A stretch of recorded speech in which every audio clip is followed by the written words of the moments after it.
Major League Baseball welcomes you to the following presentation of the St. Louis Cardinals.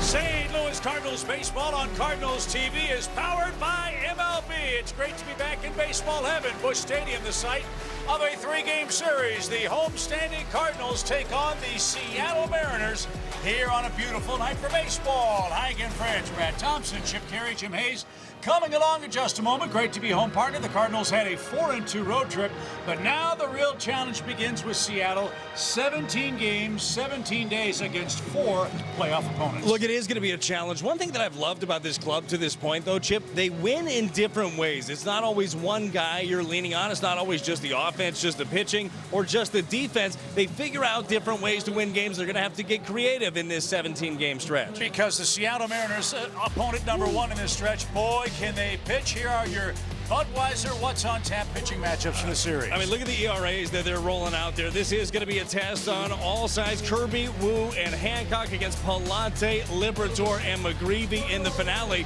Should be some really good battles in these three. Well, let's start with the Cardinals starter tonight. Andre Palante, a 2-1 record. He's gone 5 innings every start. What do you see from him early on? Look, I was really impressed with how he navigated a very tough Houston lineup. You see the numbers there. I thought he did a really nice job specifically against the right-handers. Ran that sinker in. He's going to need that again. Ground balls should be in play tonight, both for Palante and George Kirby, who never walks a soul, it seems. No, he does. And look, this guy pounds the zone, but he can also work the corners and make you expand. And to your point, a ground ball rate over 60%. This guy was an all-star once. He's in his 5th season, and he's having a really good one. Well, the Mariners are off to a slow start, not because of their pitching staff, but because their offense, it hasn't gotten in high gear yet, although they just had a terrific 3-game series offensively. We will meet the Mariners, who are in town for a 3-game set. Their little visit to St. Louis as we get you set for baseball at Busch on a beautiful Friday night. St. Louis Cardinals baseball is presented by Budweiser. This Bud's for you by Central Bank, the hometown bank of the St. Louis Cardinals. Visit cardinalschecking.com and buy your quality Ford dealers. Ford F-Series, America's best-selling trucks for 48 years. The Seattle Mariners had a season for the ages. Last season, Brad Thompson, they won 90 games and came within a whisker of going to the World Series. Well, what a memorable moment it was. The Jorge Polanco 15th inning walk-off to send them to the ALCS. An amazing time. Obviously ended up falling short. The only organization that has yet to go to a World Series. But boy, this is a talented club, even with the record where it's at in 26. And last year they did it with a ton of offense that's been absent for most of the season. But for Mariners fans, things are looking up in recent days. Certainly heated up against the A's. Although they dropped 2 out of 3, their big dogs were letting it eat. 500 the average for Cal Raleigh, Julio Rodriguez, and Josh Naylor over the last 3. Hopefully an isolated incident, but I would guess not with the track record of those 3. And with the pitching staff this Mariners club has, not just their starting staff, but their bullpen too. They really are excellent at minimizing damage. They don't hurt themselves with walks. No, this is what they've been known for over the last couple of years. You look at the lowest ERA, they are 4th in baseball. They've got a staff of essentially 1s and 2s, top to bottom. So going to be a big-time challenge here for the Cardinals hitters. But we've seen the Cardinals hitters be creative. Going to have to take advantage of using the right side, using the whole field, getting guys over, doing the little things, Chip. Well, there's a buzz about this Cardinals ball club. They've been playing great baseball. 24 games in, they've won 14 of them. And we got a big party. It's Friday Night Live here at Busch Stadium. It's the Cardinals, it's the Mariners, and more coming up after the break. Hey, it's Friday Night Live at Busch Stadium. It's the best party in the Lou. We've got the Cardinals, we got the Mariners, we got these crazy people. Let's go. It is Grateful Dead night. We got Jake's Leg doing it tonight. It is always a party on Friday nights here at Busch Stadium. We got cheap beer, we got cheap hot dogs, we got great music, we got a great time, we got a big league ball game. Are you ready? Let's go. Get out of here. Are you ready?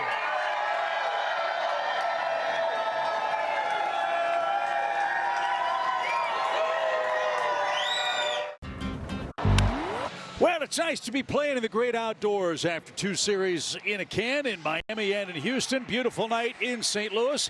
It's a quick pit stop on a 74-degree night as we've got 3 with the Seattle Mariners. And as we said, Brad, a moment ago, this starts a really, really long and difficult 2.5-week stretch. Yeah, it's going to be quite the test, and one that this young team is up for, right? I think that the way that they have been going about it day to day, it's a way you're going to win. Check out Dan Wilson, 3rd season as a manager, the skipper there of the Seattle Mariners, and Ollie's club, man, they are ready for this test. I think it's going to be a good battle. And I think that's an appropriate noun to use, test. You always want to measure yourself against some of the best teams in baseball, and when the Mariners are right, they certainly qualify as being one of those. Yeah, I would say looking at the record right now, probably not the smartest thing to do when it comes to the Mariners. I know you're looking at a team that is 4 games under 500 right now. They're in 4th place in the West. You know how talented this group is. We just spent some time talking about the pitching staff, but the bats are going to come alive. It happens, slow starts. That's why you play 162. So this team's got to be ready. One thing Seattle hasn't done well yet is play on the road. Surprisingly, Brad, they're only 1-8 away from the Pacific Northwest. Yeah, keep that going. That would be a nice trend to continue in this one. Again, like it really is crazy with especially how well they have pitched to this point and how good this staff is that they haven't been able to figure out ways to win. But the Cardinals are going to have to do all the little things right against Seattle. I really feel like the little stuff like hitting your cutoff man and hitting behind a runner, all these tiny things, all the things that have made them win games. Chip, I don't know if you remember the last time the Cardinals have beat somebody by 10. I don't. So that's what this team does. They're a bunch of grinders. Well, I will say this. My sense is that Cardinal Nation's really enjoying the club that Oliver Marmol is putting out on the field. Look at the ballpark tonight.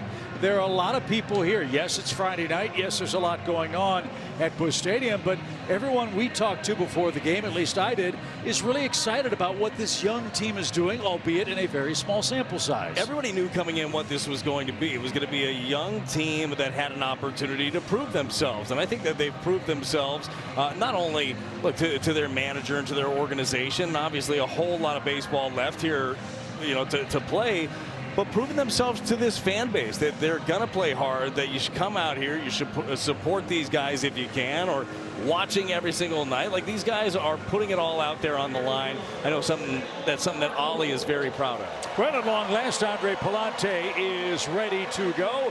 He'll make his way to the center of the diamond, Brad, to make his 5th start of the season. Pallante coming off a win last time against the Astros.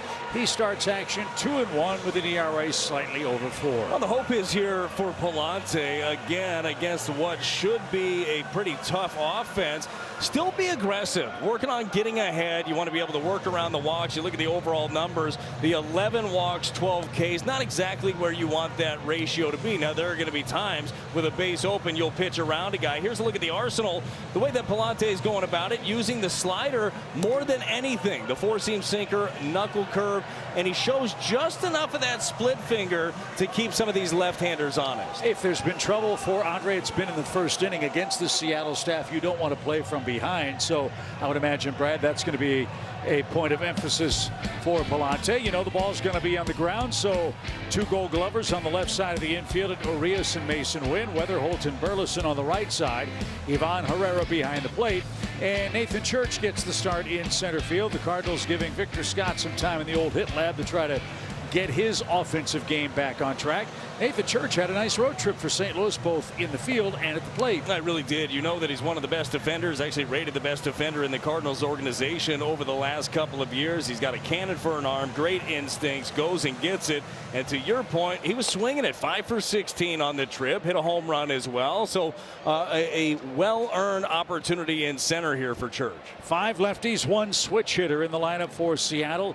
J.P. Crawford is their leadoff man and shortstop. Cal Raleigh, 60 homers as a catcher last season, a remarkable year. Julio Rodriguez, Josh Naylor, as that 2-3-4 trio goes, that's how the Seattle offense goes, with Arozarena in left, Luke Raley in right, Dominic Canzone, Cole Young, and Leo Rivas to face Andre Palante here for the Cardinals. He's facing the Mariners for the first time in his career. J.P. Crawford, the Mariners' all-time leading shortstop in games played, gets things started. And Palante's first is across the shoe tops. That'll keep you honest. 1 ball, no strikes. Crawford, 200 average, a homer, 6 RBIs. A former Philadelphia Philly.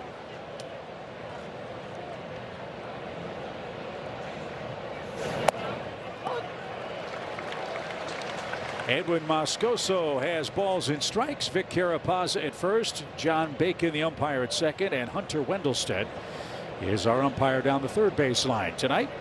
Perfect night for baseball, 74 degrees.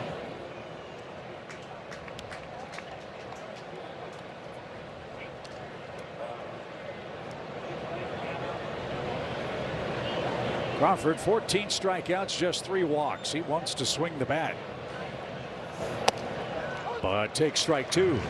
What's your Toyota key tonight? You alluded to it, Chip. That first inning, the key to the game is clean one. Clean one being the first inning, early and often setting the tempo. Andre's got an ERA north of 11 in the first inning. Early on, small sample size, but a quick first inning, a clean first inning could really set the tempo here in this ball game. 3 balls, 2 strikes. What has limited Palante's ability to go deeper in games is ball 4. He's got 11 walks, 12 strikeouts. Yeah, a lot of these counts too. A lot of deep counts. I feel like there are times with 2 strikes might try to chase the punch out a little bit too much, but not the start you want. A fastball 95 misses high. You know that he is a ground ball machine, but not the easiest guy in the world to get on the ground. So here's Cal Raleigh. He's off to a 198 start, but a 4-game hit streak. He's homered in 3 straight for Seattle. This guy hit 38 homers in the first half of the season last year.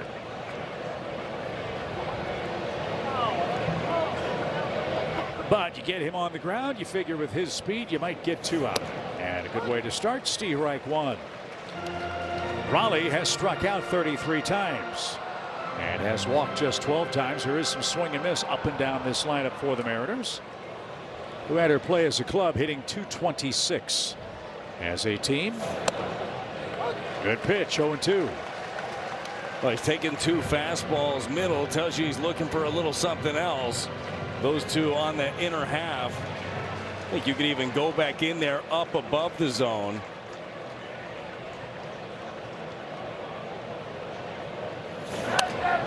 That's laced off to the left, and Raleigh still alive. No balls, 2 strikes. Well, let's see if Palante's got a little feel for that split finger. Told you he only used it about 5% of the time. Only uses it to lefties, but set up well with that good fastball up and in if he wants to go with it here. They're coming inside. The 0-2. And Ivan Herrera smothered that.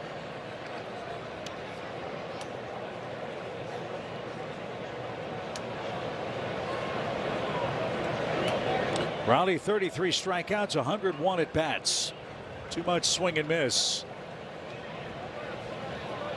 Hope he gets healthy after they leave town. 1 ball, 2 strikes. Swing and a miss. There's a knuckle curve. Raleigh down on strikes. 1 on, 1 out. Well, went right back to it. The curveball again. The last one was inside. Cal saw this one up and away from him. The 12-6 breaking ball gets him to wave over it. Julio Rodriguez is next. 32 homer man last year. His first homer came April 11th. And that's the only home run he has on the season.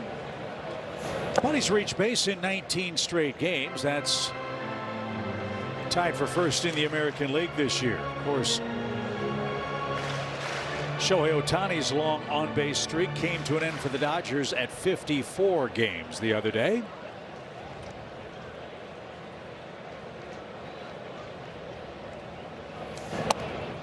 Pushed him off the plate. I like that pitch. Looked a little tentative back there with the call at the tap of the head, but I think that was a strike. It looked like it. Oh, I guess he didn't go for it. That was the almost tap. Yeah, what do we call that? That was like almost like a stutter. High fly ball toward left center. Church on the run, says he's got it measured up, and Rodriguez drives it to deep left center for out number 2.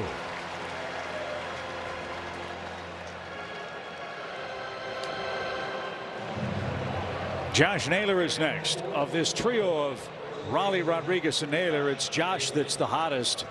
9 hits in his last 5 games. He had 9 hits for the season before this hot spell. He's hit over 350 in his last 9 games as well. Be careful on first pitch with this guy. They know that. Starts out with the curve, just misses outside.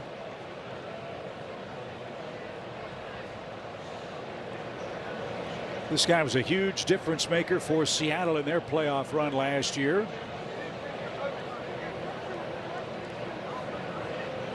Stole 30 bases too, which I didn't realize he had that kind of speed, but Naylor was great. Went 19 for 19 in stolen bases once he came to Seattle. Well, he could definitely move it, but the instincts are great. 1 ball, 1 strike. Runner at first, and Palante's gotten ahead. It's 1-2. And he's getting inside on the lefties. That is going to be a big key, so nobody can hang out over the plate on him. Lefties haven't done much with Palante this year. An .080 batting average against the Cardinals starter. As I mentioned a moment ago, Seattle has 5 left-handed batters and the switch hitting Cal Raleigh in the lineup. We'll see how that plays out here in game 1.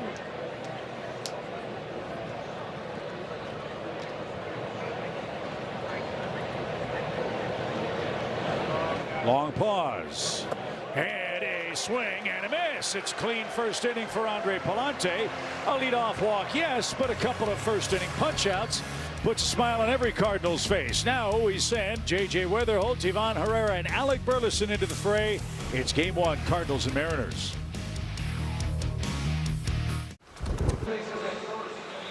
Here's a look at your Cardinals starting lineup. Weatherholt, Herrera, and Burleson your top 3. Jordan Walker in right.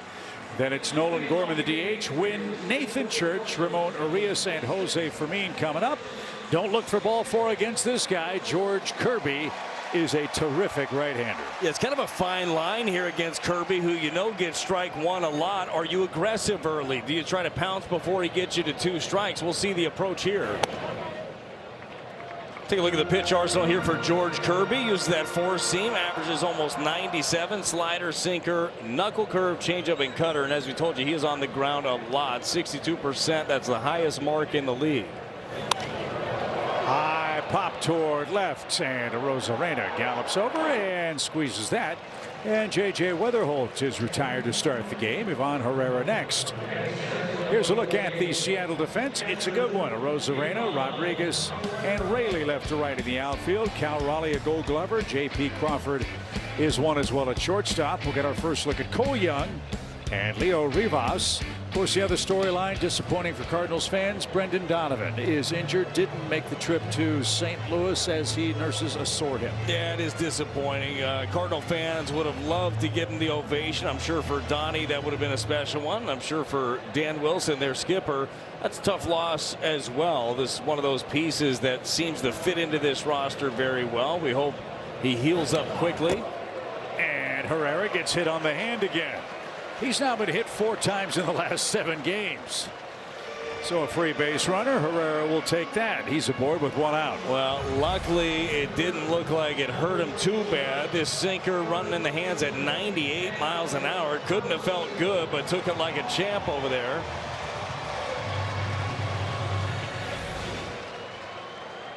Alec Burleson will try to bring home Herrera. Club leader in RBIs with 17.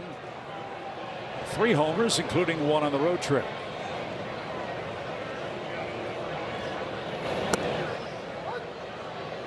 Cardinals are not afraid to lean into one, are they? Only the Angels have been hit more. Grab a bat, Dorn. Look at him, 19 hit by pitches. Herrera been hit a ton. J.J. Weatherholt set an organizational record by getting hit 5 games in a row. On the ground slowly towards second. Herrera stops, forces 2 throws, and Seattle's able to turn the double play. So Kirby, 3 outs on 5 pitches. The duel moves to a scoreless second.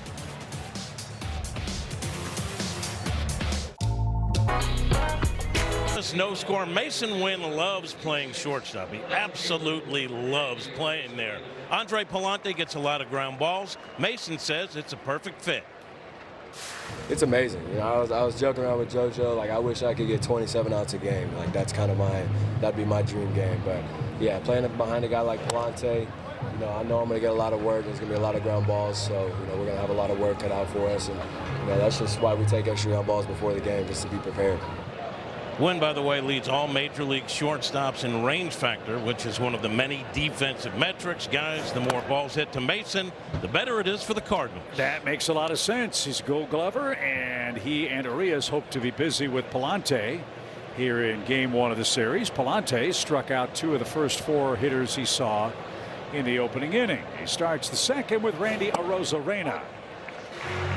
You're right, Brad. He is not afraid to pitch inside in the early going. It's incredibly important. Guys can't dive out there. Now, Randy Arozarena, no stranger to getting hit by a pitch. He's been hit by 3 this year. Has led the league the last 2 seasons. He's right on the dish.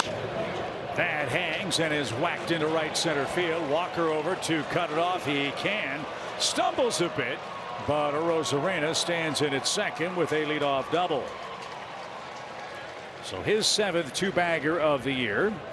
And Arozarena, the first to reach second base in the game. Yeah, just a knuckle curve here that hangs up. You saw exactly where Herrera wanted it behind the plate. He was hoping for a bounce. Arozarena with a good balance stays back and hammers it in the gap.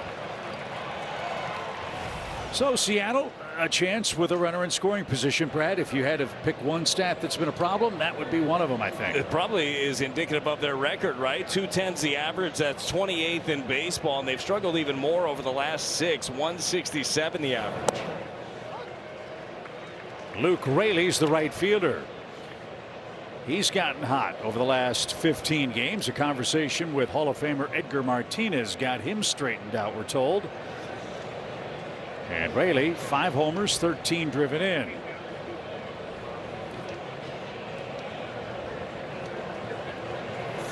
In a series like this, when you face an opponent that's got a lot of stars, Raleigh, Rodriguez, Naylor, Arozarena, guys like this I would think would be worrisome. Kind of the guy that can hide amongst the giants offensively and silently beat you. That's a great call. It's like, oh, go ahead, just ease one into me. You got past the big dogs. So Raley on his 3rd organization, started with the Dodgers, Tampa Bay, and now Seattle. And if you can't learn from Edgar Martinez, you might as well go sell Buicks. One of the all-time great hitters, and one of the hitting coordinators with the Mariners, along with Kevin Seitzer, their hitting coach. High fly to center. Church retreats. He's got room. He's got a cannon for an arm. Sets up behind it. Arozarena's coming.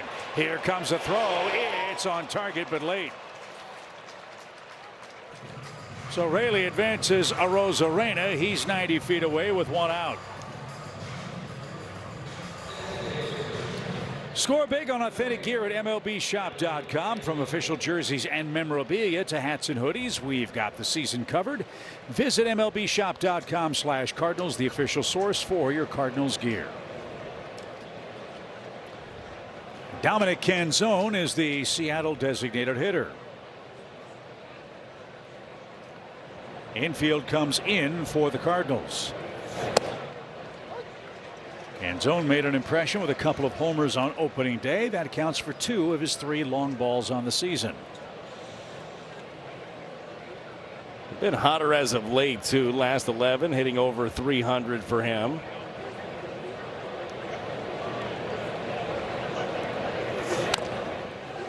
Realizing as I wrote down the lineup, I must have been hungry because I certainly wrote down calzone. That's a quick fix. There we go. Yes, he played for Team Italy, if that makes you feel better. No balls, 2 strikes. And the pitch. Good stop. It's 1-2. Canzone began his career with the Diamondbacks organization, Arizona, a couple of years ago in the playoff hunt in the National League West. Sent Paul Sewald to Seattle. Or sent Paul Sewald to Arizona, I beg your pardon, for Canzone. Good looking young hitter. Uses all fields, but is behind in the count 1-2. Swing and a miss. Palante's gotten 3 of those.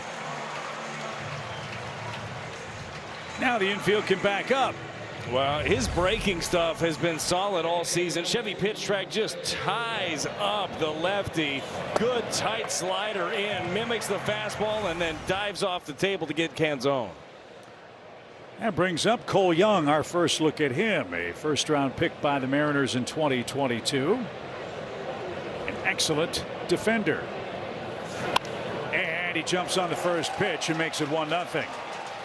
So 12 RBIs for Cole Young. The Mariners cash in the leadoff double.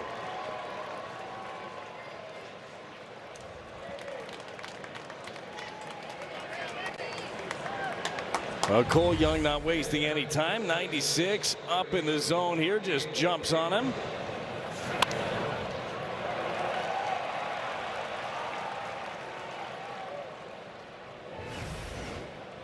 So Leo Rivas, the third baseman and 9th place hitter. He takes a strike.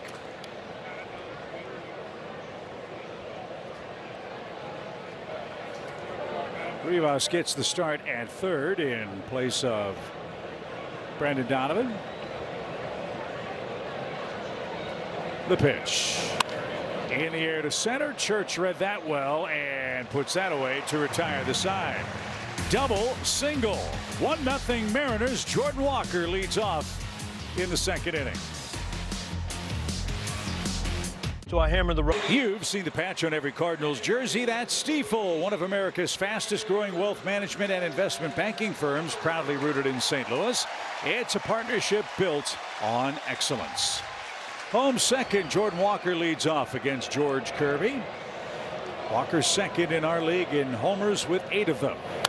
And jumps on the first one and skies it back toward us.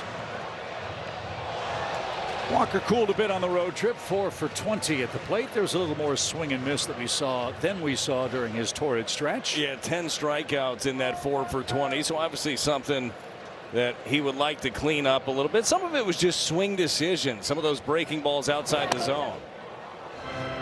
I would imagine, and it's only imagination, that a guy like Kirby be the man that can help you maybe get back on the beam because he's around the plate so much. He is around the plate, but he is good at knowing when to expand, right? He tries to get ahead, then he ends up doing a little bit of that right there.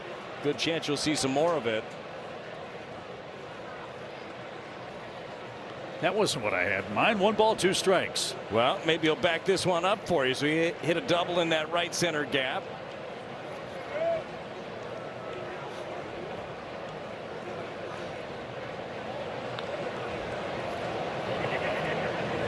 The 1-2 pitch is tapped.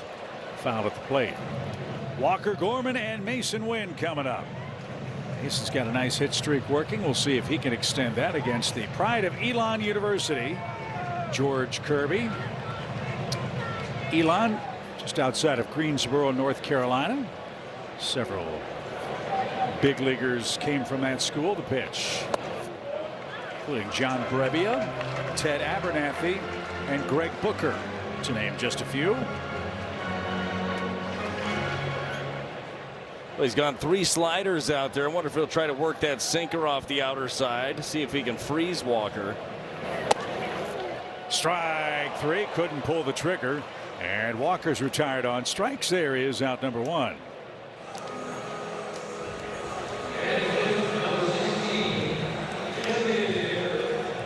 Here's Nolan Gorman. He is our Bet365 betting odds tonight. Gorman's got a hit in his last 2 games and has reached in 7 of 9.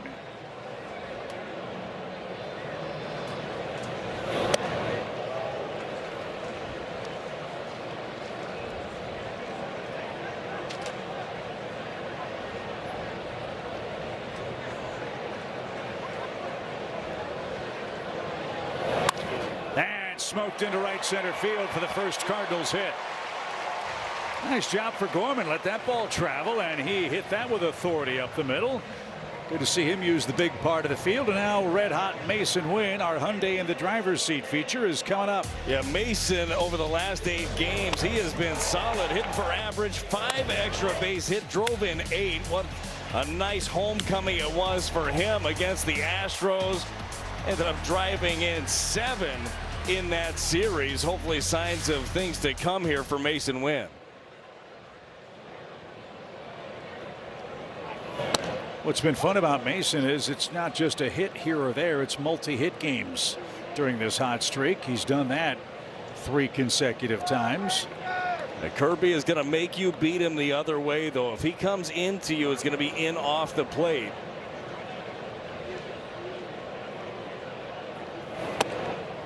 Tried to yank that one, didn't get it. 0-2, and that's what has been happening for Mason.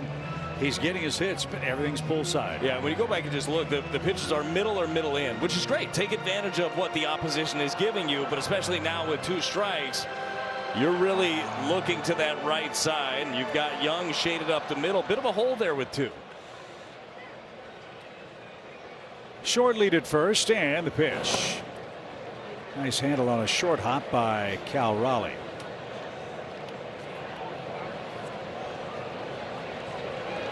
Seattle scored in the second, leadoff double, and then a Cole Young base hit with 2 outs. Redbirds trying to come back in their half of the frame. Mason off the end of the bat, pops that to the right side. Long run for Young, and he'll squeeze that. And Mason's out number 2. Nathan Church is next after a quick word from BJC Healthcare.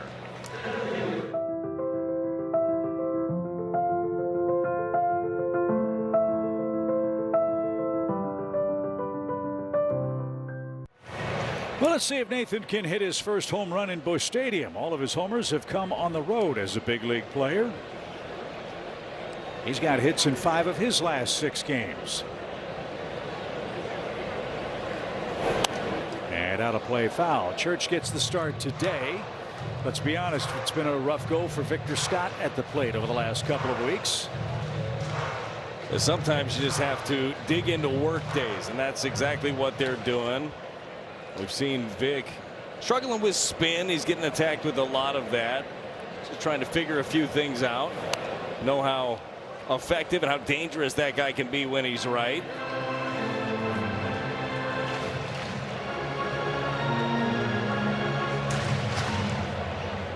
So Church has a battle on his hands with George Kirby, who has a strikeout. No balls, 2 strikes in the St. Louis second.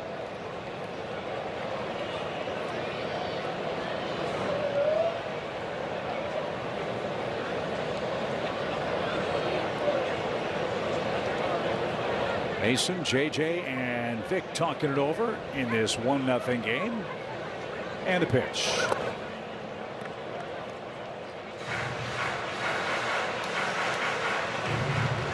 Kirby entered play tonight, 33 1/3 innings, already a complete game. He beat the Guardians last time out. Gave up 1 run in 6 innings. He's got a 1-run lead tonight. Little tapper toward first. That'll be easy pickings for Naylor. And that will retire the side. Jim Hayes chats with Oliver Marmol. When we come back, you're watching Cardinals TV presented by Bet365. The Cards down by 1 in St. Louis. A chance to chat with the skipper, Ollie Marmol. So let's talk about Palante making his 5th start of the season. Coming up a really good start. What are you seeing from him? Yeah, he's doing a nice job, and there's a lot of growth there. When you look at what he's doing best is just not letting things snowball. When you look at the outings he doesn't do well, it's that walk leads to a 2-0 count, a base hit, 1st and 3rd, and it just kind of starts rolling on him a little bit, and the game gets fast. Right now, he's done a better job of just kind of taking a deep breath and focusing on what's next and getting that next out. He showed that in the last inning, and he's done that really well this year. He's gone 5 in each one of his starts. I know he'd like to get a little deeper. How does he do that? Yeah, a combination. I mean, one, me letting them, but eliminating the walks, and then some of it is out of his control, right? There's a lot of ball in play with them. Sometimes it's at people, sometimes it's not. It draws that pitch count up, but if he could be efficient, we'll take a look and see what we got. Nathan Church had a great road trip. He starts in center tonight. What do you like about what he's doing? I mean, he's got some grit to him. Even when things aren't going his way, man, he shows up the same way. He's just overall mentality and demeanor is something that you grow. It just grows on you. I think the hits and everything else will come. He's playing good defense. He's doing a nice job on the other side of the ball. And I think what he did this road trip, put together some really quality at-bats, I think is something he can continue to do. Thanks for making the time. You got it. All right, Chip. Thank you, Jim. Always great to hear from the Cardinals skipper. It's a 1-0 Seattle game, and he's right. Palante's gotten ahead. He's pitched inside and has struck out 3 in 2 1/3 innings.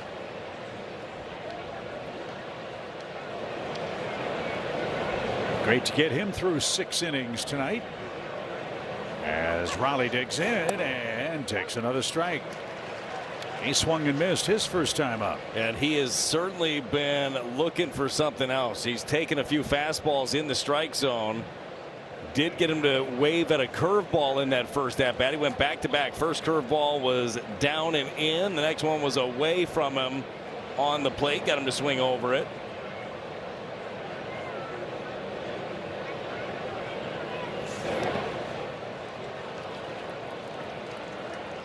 Cal Raleigh has one of the great nicknames in baseball. I'm not sure he's wild about it, but he's the Big Dumper. I mean, if somebody gives you a moniker like that, you wear it, you know. There it is. Pop that thing.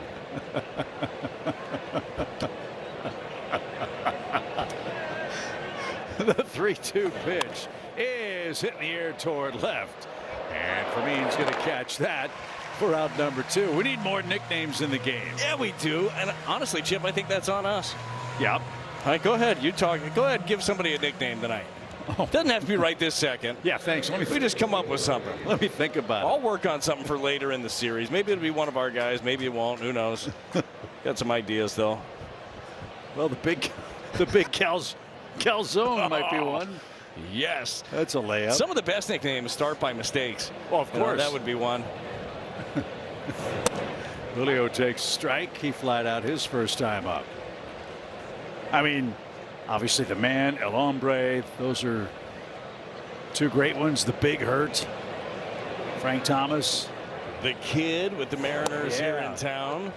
Anybody that grew up around the time that I did, if you weren't in the backyard with your hat backwards trying to act like Ken Griffey Jr., you didn't like baseball. Hey, remember there was a time where that was almost sacrilegious in some quarters in baseball? I would say the time when he was doing it probably would have been about that time. Unreal. That's high. 1 ball, 2 strikes. Ken Griffey Jr. holds part of the record. Home runs in 8 straight games. There's a nickname. Nude. You know he's watching. Yep. That one off the thumbs. Long run weather. Hold fast runner. Throws off stride and got him. What a play by J.J. Weatherholt. Rodriguez admires that good work at second, and Palante a 1-2-3 third. Good things come. St. Louis Cardinals baseball is presented by your Mid-America Chevy dealers and by BJC Healthcare. You deserve extraordinary care. Beautiful Friday night in St. Louis. Ballpark is buzzing. Cardinals are playing well. They're facing another American League team, albeit a really good one in the Seattle Mariners, who lead 1-0. Had Jake's leg up in the Budweiser Terrace before the game tonight, and even Fredbird's gotten into the spirit of things this evening. Yeah, Fredbird's a deadhead. He doesn't talk about it a ton, but look at him. He's riding it right now. He's feeling good. It's a good looking headband too. We should get some of those. Yeah, why not? Ramon Arias leads off against George Kirby and takes outside. 1 ball, no strikes. The Mariners will appeal. Our first ABS challenge powered by T-Mobile.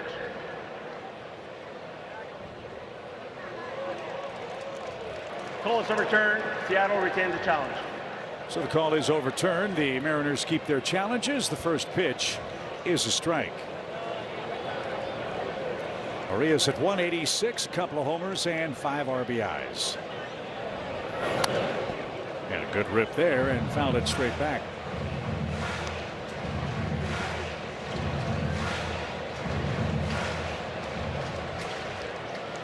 Kirby, an all-star a couple of years ago.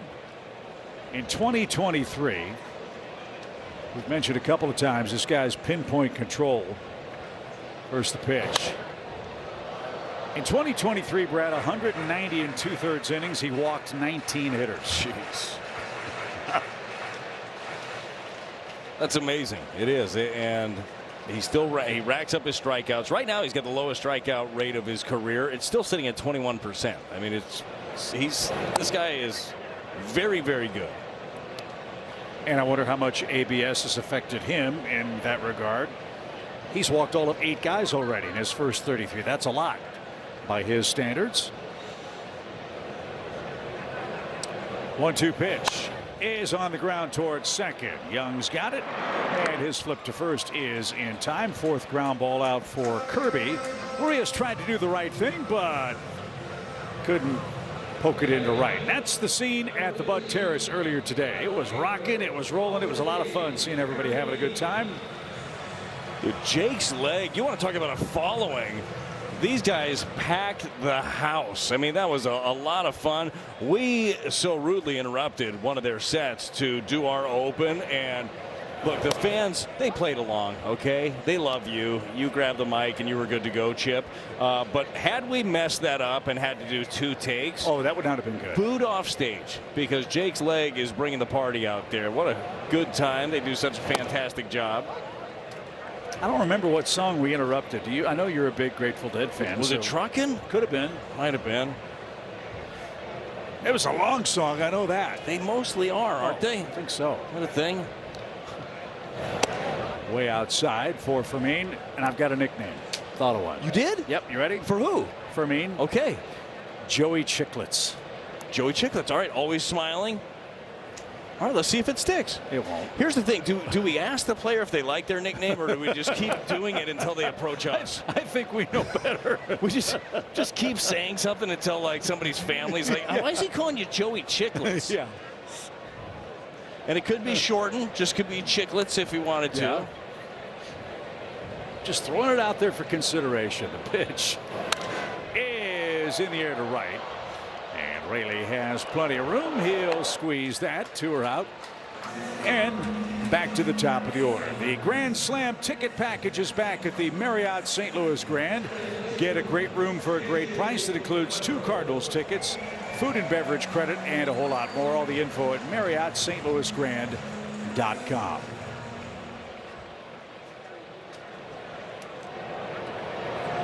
Weatherholt popped out to left his first time. Got a special treat coming for you in the 4th inning. Hall of Famer Ozzie Smith is going to join us.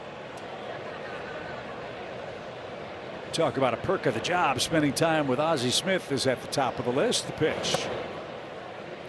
You know, Ozzie's always so insightful. Getting a chance to talk to him. I know he's got a couple of big events going on, but you know, Ozzie's watching this club every single night, so can't wait to hear, you know, his thoughts on this young ball club. And he too with one of the game's great nicknames, the Wizard. We need to ask him about that. Yeah. We usually just ask him about nicknames in general. Do you know who gave him the Wizard? I don't. That's what I wanted. I don't. We're going to find out. I don't. 2 balls and a strike. And on the ground to second. Don't hit it to Young. He's a premium defender. And another ground ball out for Kirby. He's got 5 of those in 3 scoreless innings. Stick around. The Wizard's going to join Brad and me at Busch. 1-0 Seattle after 3.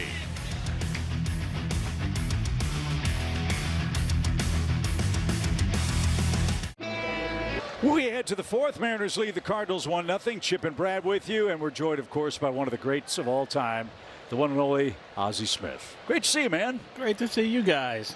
A lot more fun these days, We're having a blast, man. We were talking about it beforehand. Young team, nobody knew what to expect. I know you're watching these guys every night. Oz, what are you seeing?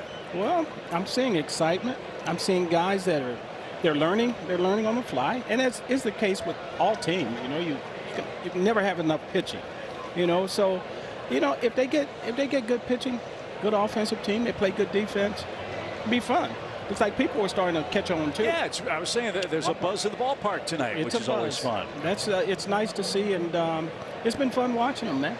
I know your main position was shortstop, but I can't help but ask you about J.J. Weatherholt. He's the shiny new toy that we're all getting to know and getting to watch. What are your thoughts on what you've seen from J.J. Weatherholt, both at the plate and in the field? Well, I think he comes to us with a great deal of confidence. You know, when you're a young player like this here and expected to do well, you know, he's handled that extremely well. You know, I was with him a little bit in spring training and watched him operate, and you know, he's ready for this. He's ready for the situation, and that's all you can hope for from a young player, is that he is not overwhelmed by the situation, and he certainly is not. Did you have that right when you got called up to the big leagues? Did you have that same poise and calmness? Well, I want to say yes, but I also had veteran players like Dave Winfield. George Hendrick was there for a little bit of spring training. I was with Gaylord Perry. I was with Gene Tennis. And so I came to the big leagues in a good situation where you had enough veterans who could teach you the ropes and stuff. And the confidence with which Weatherholt is playing with, you know, I don't know if that's something you really teach. You know, it's something he was born with. It's innate when you watch how he goes about his job every day. And from day one, you know, it's nothing that has overwhelmed him. Naylor stays in the game after fouling a ball off his ankle, so he's smarting a bit. He's Ozzie Smith. That's Brad Thompson, Chip Carey. Let's talk about Mason Wynn and what you've seen from him in recent days. And what do you like about this combo up the middle for the Cardinals defensively? Well, if they stay healthy, they'll be together for a long time. Right. It'll be fun to watch, and they're going to do nothing but grow better together as they go forward, you know. So now it's just a matter of allowing the guys to go out and play every day. Are they going to make some mistakes? Sure, they're going to make some mistakes, but as long as they learn from those mistakes, it should be fun. Yeah, for sure it is. And there, as you very well know, I don't know why I'm telling you, there's a bit of an art to turning to and to knowing your partner very well. I know you got various things that are going on right now. One of them is turning to with Ozzie Smith at the ballpark. Tell us a little bit about that experience. Well, we've been doing that now for a few years, and what it is people have the opportunity to come down, and we say turn two, but we get to talk a little baseball. You know, I tell some stories and stuff, and I give a little demonstration because, you know, it's like riding a bike. I can still pick it a little bit, you know. So we have a lot of fun with that, and you know, people get a kick out of watching me do the things that I did that still continue to do. And we take a couple ground balls together. There's a photographer there who takes and captures the moment, you know, so it's one of those things that you can hang on to for the rest of your life. And you're in great shape. I'm sure there's going to be a backflip or two involved in that, right? Well, I don't know about a backflip. If it's a backflip, it's unintentional. But we have fun. You know, people come out and they get to tell stories, and you'd be amazed at, you know, I was here for 15 years, you know, so people had a chance to watch me for a long time. So we get to talk about some of the big moments and stuff, and they remember certain moments where they were when certain things happened. Visiting with Ozzie Smith, our Wells Fargo active. Mike, you've got two days for this event, right? May 26th and Wednesday, July 1st. July 1st, yes. It's turn two, and it's right down here on the field. And, you know, as I said, I give a demonstration and show some of the things that I can continue to do. And Naylor never stopped leading from first, and Andre didn't step off, and maybe that's how you go 19 for 19 in steals with the Mariners last year. That'll do it. We talked about that a lot. This guy will take the extra base. He knows the tendencies well. That's one thing in Andre's game. Guys have been able to run on it. Randy Arozarena bats, runner at second, 1-0 Seattle. And in for a strike. You're not just turning two with Ozzie in May and July, but in June you're busy too. I know how much golf means to you. You've got a big event planned as well. I do. We're changing things up a little bit this year. I'm separating my celebration, my gala with the golf. Golf will be October 5th out at St. Albans, but we're going to have dinner on the Diamond. And I think that people will enjoy this. You guys have probably had to deal with that at some point in time, I would think. Have you been to dinner on the Diamond? No, must be that missed call we had. They didn't call. So you missed a call. Yep, that's it. Yeah, it's dinner on the Diamond, and we'll do everything on the infield, and we'll have bars in both dugouts, you know, so you'll be able to get cocktail from the dugout. But it'll be a really nice experience. Willie's going to join me, and we're going to tell stories. And I'm thinking about trying to add maybe a comedian Really? to the show and stuff. So it should be a lot of fun. It'll be a fun evening at the ballpark, and hopefully the weather will be like it is tonight. You and Willie McGee telling stories is worth the price of admission alone. It's Not to good. mention the great cause that you benefit. That's right. You know, I'm the president of PGA Reach, and this year we're honoring veterans. And the veterans are a big core of our program, you know. So honoring them and stuff should make it for a fun evening because, like players, you know, when you retire, you find yourself looking for those guys, you know, that group to hang out with. And certainly for those guys coming back with PTSD and all of that, they become shut-ins. And through golf now, they've been able to get back into society. And that's one of the things that I'm very, very proud of as far as my organization is concerned, is that we're giving these guys their lives back and they can enjoy these final years. I know you can get more tickets and information at AussieSmithGolf.com. AussieSmithGolf.com. You definitely want to be a part of that. When did golf become special in your life, where you just knew that wanted to be something you wanted to be involved in? Well, Brad, it wasn't until after I retired. I never played golf when I was playing baseball. I didn't want to get the two because I had to concentrate on staying on top of the ball, and you know, with golf you have a tendency to kind of lean back. So I didn't want to interfere. I didn't want that to interfere. So when I retired in '96, I went to Whitey's golf tournament and got to hit the first pitch. The first tee. Yeah. And I hit it down the middle, and I was hooked ever since. You know. So now I've been fighting since 1996 to be able to get the ball to do what I want it to do, which it never does.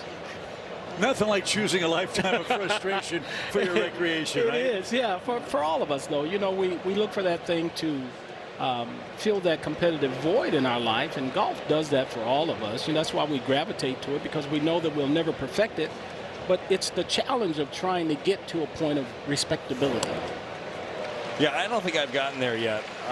Went golfing last week, actually. The respectability part? How'd you do? I lost about a dozen golf balls, which I like to call Easter eggs for somebody else that ends up going out there. No, it could be a maddening game, but a fun game. And I love that you've done that. You talk about your work with the veterans, and obviously this kind of started with getting youth involved in the game of golf. That's right. It started with youth, but you know, we saw such a big need, and it became one of our pillars, you know, when we started seeing how much it helped veterans and how it allowed them to get back out there and get with their guys, you know. So it's been very rewarding for all of us, and that's where a lot of the proceeds from the event will go. So dinner on the Diamond is Saturday, June 13th here at Busch Stadium.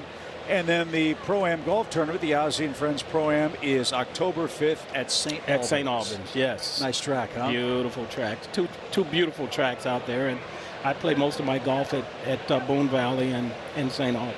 You have a course record yet? Not yet. Course record for frustration. Hey, that's what Palante's doing to these guys. Ozzie, he's discovered the strikeout ball. That's 5 of them for Andre. He's not through 4 yet. Yeah, you know, this guy, I call this guy, he has a rubber arm. Because last year it appeared to me that he pitched in every game. It feel like every time I turned it on, he was pitching. I'm going, Jesus Christ, this guy's like Dave. He's like Dave Ricketts. But, you know, he's doing a good job. And, you know, one of the things that I saw early on tonight was getting ahead of hitters, you know, which is very, very important if you're going to be an effective pitcher. You got to learn to get ahead. And I think that's one of the things that he's learned over the last couple of years. I want to ask you, we've had a ton of rule changes in our game. What do you think about ABS as a former player and now as a spectator of the game? You like it? Yeah, I think as long as you don't use it too much, you know, it's like everything, you know, instant replay. I think instant replay was here to determine whether the ball was fair or foul or whether it went over the fence or not. But what happened is that we started using it for everything, right? You know, which in some instances it takes out the personal side of it, and you don't want to lose the human element. And the ABS system, I think, is working now, you know, and you can challenge. And, you know, if you win, you win. If you don't, it could be ugly. But I don't mind that. I don't mind the changes. Two-strike hit to left by Canzone. Fermin loads up. Here comes the throw to the plate. It's going to be late. And Canzone with 2 strikes and 2 outs extends the lead to 2-0. They cash in that leadoff walk. That hurts. Well, you know, we always talk about how walks hurt, and, you know, there's a classic case.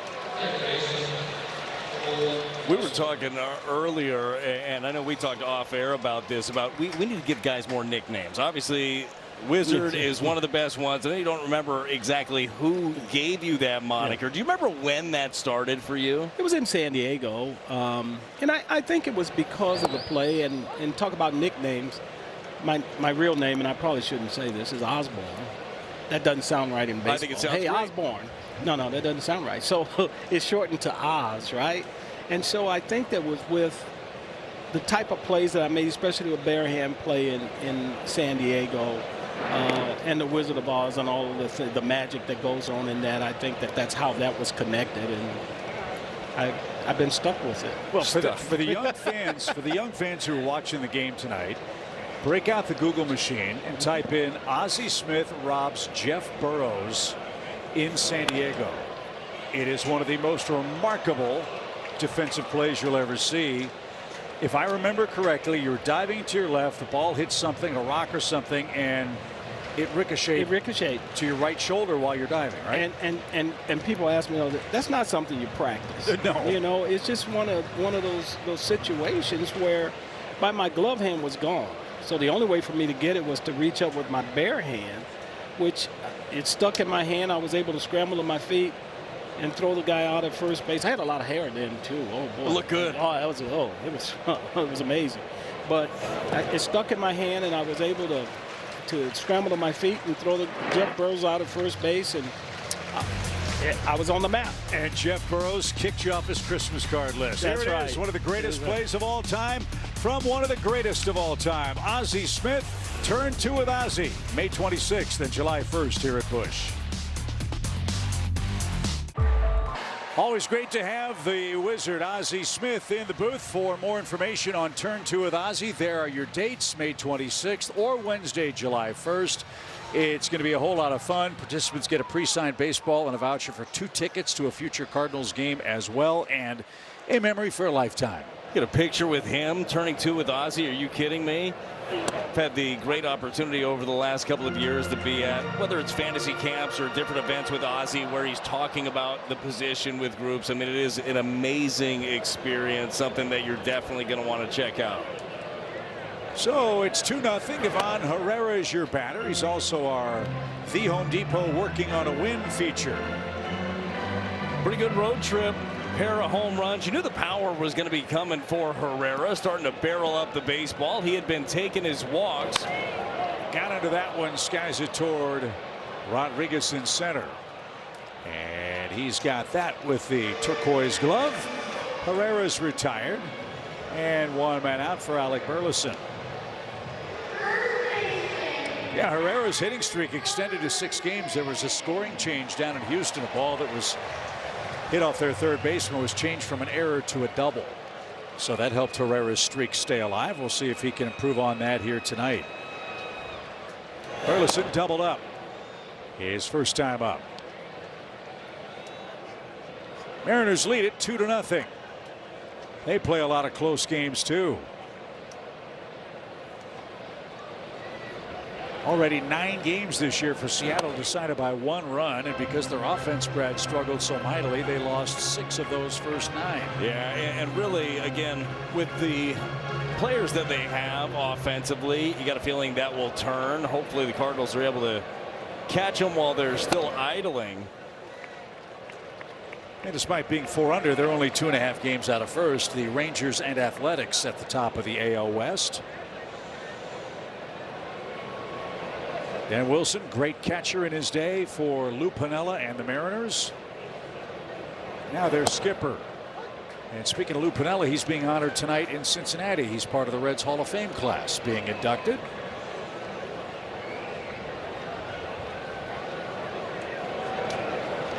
Three balls and a strike. And that's a rarity. Burleson takes ball 4. Yeah, this guy doesn't give you many gifts. He's hit a batter. Now he's walked one. Got to cash that in. Let's see if the Cardinals can after a word from Victory Men's Health. We do things a little differently here. At Victory Men's Health, we specialize in testosterone therapy, weight loss, vitamin deficiencies, and sexual health. Visit VictoryMen'sHealth.com today. One swing from this guy could tie the game. Walker struck out his first time. And that was the pitch that mesmerized him his first time, and frankly that's a pitch that Jordan's been swinging at more frequently in recent days. Yeah, just not picking it up right now, and then after a couple of them in the last at bat, Kirby ran that sinker to catch him looking.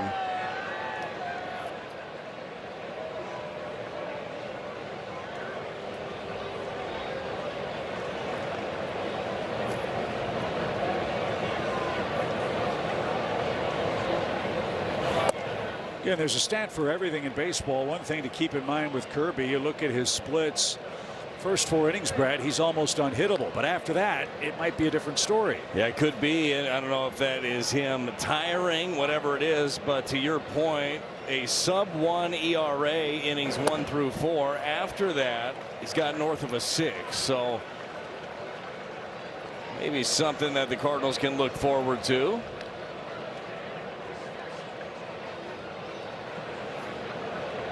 Jordan's ahead in the count now. Recognize that one, and no swing. 3 balls and a strike. When Jordan was in the middle of that long hitting streak and hitting for power, he was in counts like this an awful lot. You heard Ozzie say it. When your pitchers get ahead and your hitters get ahead, you can have a good night.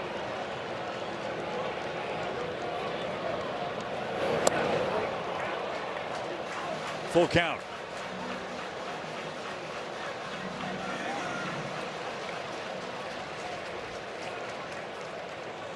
Don't figure Burleson will be running here, but we'll find out. And time called.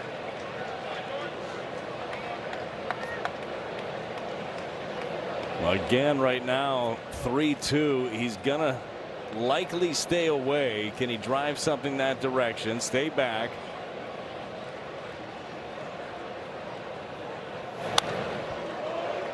And it covered 98 and stays alive.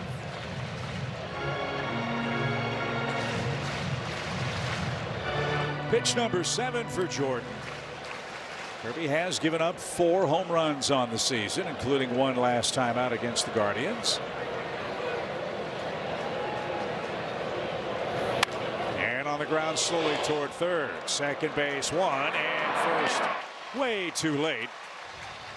Burleson is out at second. Walker trades places. 2 outs and Gorman your batter. 6 outs on the ground for Kirby.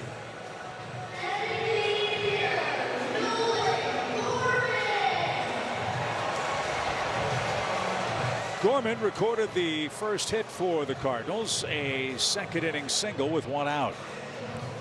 So he has hits in 7 of his last 10 games. And the Mariners plot strategy here.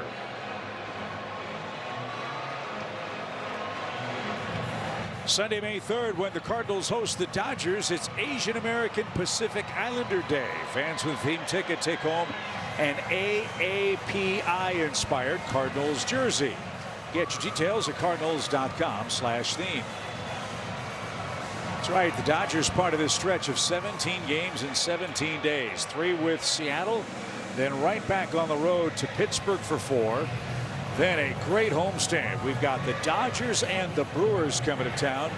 And then we make our first trip to the West Coast and play San Diego and Sacramento. Going to be quite the challenge. It's going to be really interesting to see how Ollie's ball club responds to all of this. Going to see some really good pitching along the way.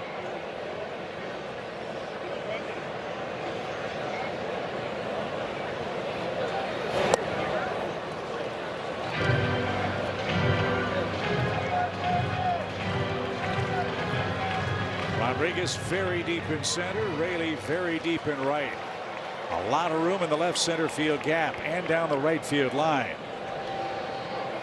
They play him way off the line at third base. Leo Rivas playing where the shortstop might, in the hole.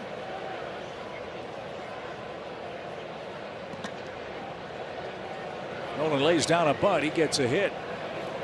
But he's thinking about tying this baby up. No balls and a strike.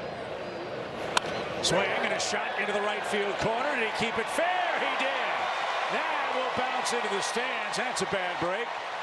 It's a double, and the Cardinals have second and third with 2 outs. Well, Gorman was ready to do some damage on the inner half. This is a 4-seam fastball. It's on the corner in, but pulls the hands in and rifle shot right down the right field line. Unfortunately, this didn't rattle around in the corner. Going to need another hit here. Kirby thought it was foul, but you could see on the replay clearly fair. And now Mason Wynn a chance to tie it with a single. He popped out his first time up. Naylor way off the line at first, trying to plug up that infield hole on the right side, and Mason takes a strike.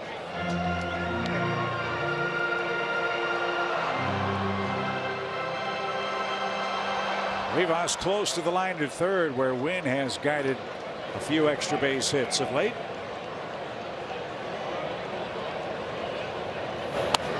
Late swing, and in the blink of an eye, it's 0-2.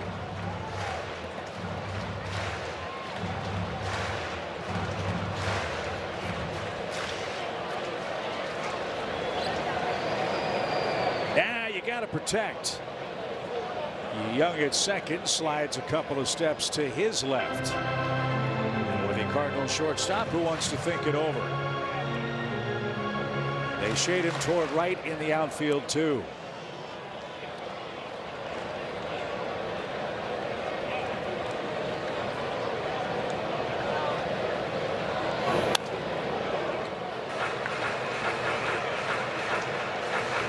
So went with that hard 4-seam fastball. That one was up and away. I would have to think that Kirby's probably thinking swing and miss here on a slider off of it. We'll see.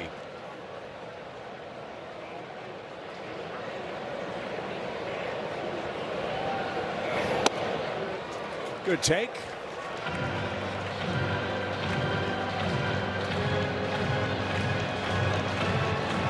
One ball, 2 strikes. This young Cardinal team has shown the ability to punch back. Can they do it in the fourth? Little flare into shallow right. That's down for a hit. Gorman streaks around third. He's going to score. Mason dives into second after a game-tying hit.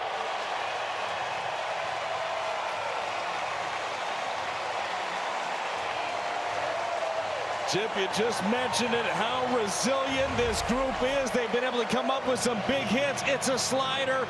It is way off the plate away, but with 2 strikes, Mason Wynn reaches out just enough and pokes it into right to tie the game. Oh, you can see Kirby's reaction, too, at the point of contact. That pirouette on the mound, like, oh, I can't believe it. But it's gotten real in St. Louis now. We're tied 2 apiece. And Church, your batter. A hit would score Wynn. Upstairs, ball 1. Cardinals were really productive on the road trip with 2 outs. They scored 11 2-out runs. Their first 2 tonight have come with 2 out.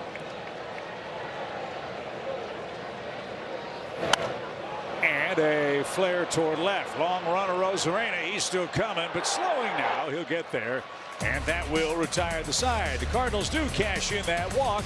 A 2-run single for Mason Wynn ties us heading to the 5th. Look at this guy. Well, Mason Wynn now a 9-game hit streak, and he ties our game 2-2 with a flare to right. New life for Andre Pallante, who's pitching great. 6 strikeouts in 4 innings. You heard Ozzie say it. Brad, you said it too. He's getting ahead, generally speaking, and he's pitching inside to this powerful Mariner lineup. Oh, it really is. And the slider has got some real bite to it this evening. That pitch has been highly effective. Right to Mason, and Crawford is, Rivas is retired for out number 1. For Pallante, that is his 3rd ground ball out.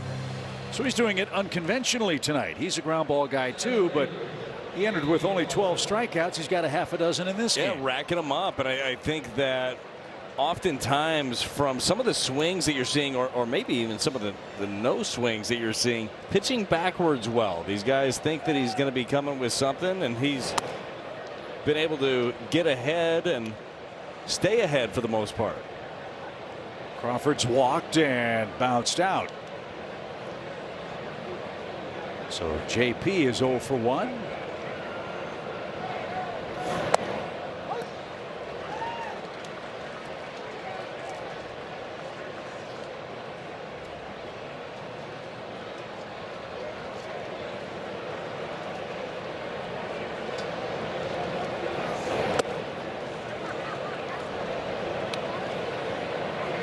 Crawford came from the Phillies with Carlos Santana for Gene Segura, Juan Nicasio, and James Pezos in 2018. He's played shortstop more games than any other Mariner in their franchise's history. I could think of a couple of great ones: Alex Rodriguez and Omar Vizquel.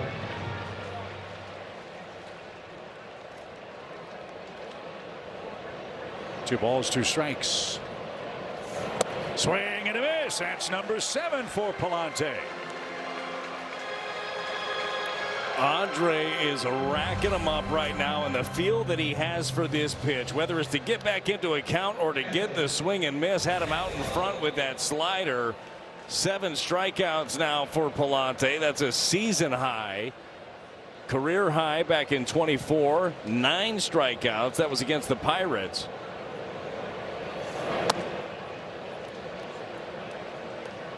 And here's Raleigh.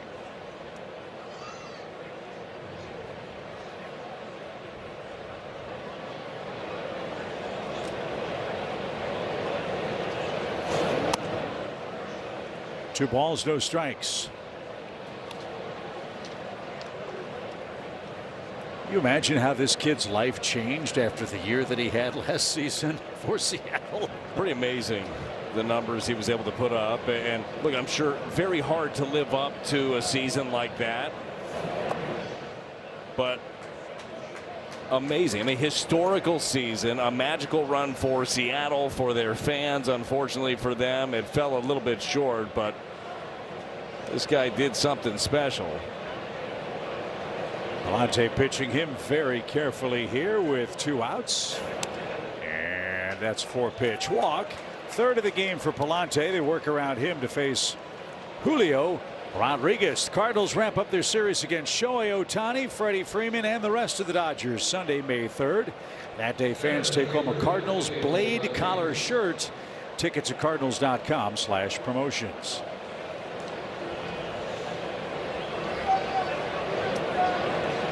Pretty amazing with Raleigh as he leads at first. And Rodriguez wanted time. Raleigh wandered off the bag and nearly wandered too far. Rodriguez asked for time. It wasn't granted. Palante made the pitch home, and then Herrera threw toward first. Now we'll see if time was granted here as Edwin Moscoso meets with the rest of the umpires.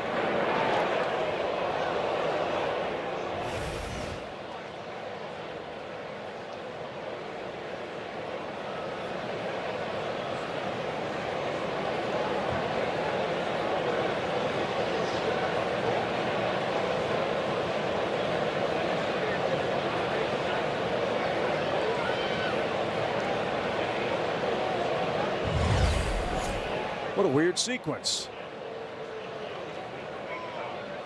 Yeah, Rodriguez held up the left hand, and time can be asked for, but it has to be granted. It appears that it wasn't. So at the moment, it's a 1-0 count.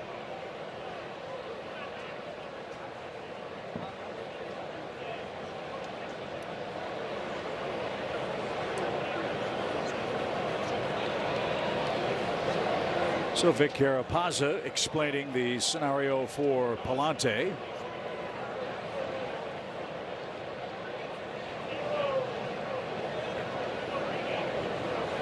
And it is indeed a 1-ball, no strike count for the Mariners center fielder, Julio Rodriguez.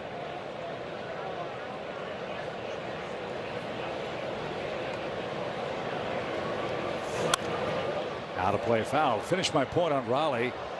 You're a catcher. You hit 60 homers, more than any other man at that position in a single season, and you can't win the MVP. Yeah, take that. Yeah. Take that. I had a guy named Judge around. 1 ball, 1 strike. In the dirt. Aaron Judge and his Yankees are flying high. They've won 6 straight. They're in Houston tonight. That's a group they can pitch a little bit, can't they? Starters are rolling. And Garrett Cole's on the way back. He's made a rehab start, maybe 2 of them. 2 balls and a strike. Cardinals tied at 2-2. Rodriguez, the 3rd place hitter, rolls it foul. It's even.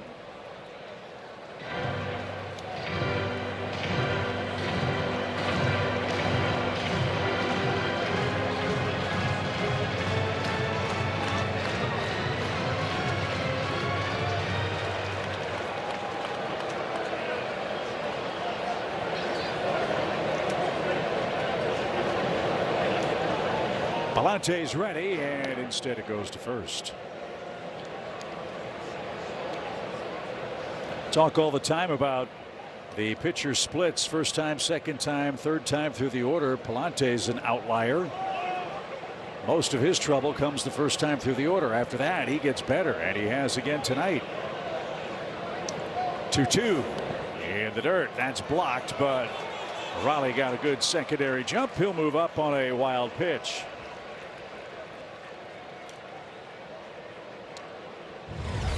Knuckle curve here from Palante. That thing bouncing well in front of the plate. Going to be a tough one there to smother.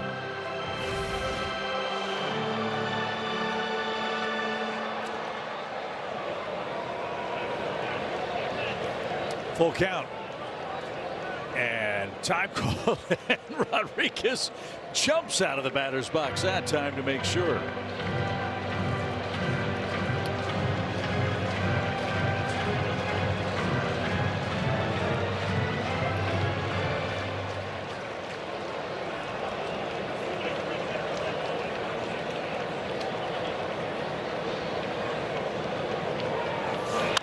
On the ground toward third. Long throw, fast runner, and they couldn't get him. Rodriguez beats the wrap. Heck of a play at third by Arias. He did all he could.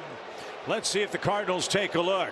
Yeah, for the moment, it's first and third. This looked like, and it was close, but Ali is going to look at this one. It definitely appeared. That was a quick release by Arias over at third. St. Louis is challenging the safe call at first base. So the Cardinals will challenge at first. Great play by Arias. You're right. Quick release, and he skipped it off the grass.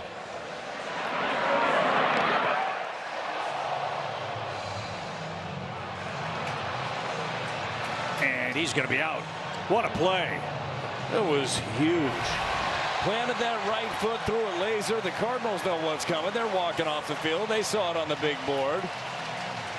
So Chad Blair in the Cardinals replay room continues his excellent work. I think he's perfect with an asterisk. After the call on the field is overturned, the runner is out. St. Louis retains their challenge. So the Cardinals keep the challenge. Great play, retires Seattle in the 5th. 2-2 is your score. That sword. We are tied at 2 apiece in St. Louis. Victor Scott II getting the night off as the Cards look to get him on track.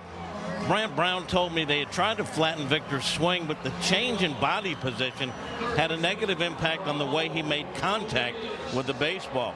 Brown told me that they had him chopping down on the ball and it wasn't natural for him. Now Victor will lower his hands a bit, not be so focused on hitting down on the ball. And guys, Brown says Victor is excited to start trying out the new tweaks and get back on track.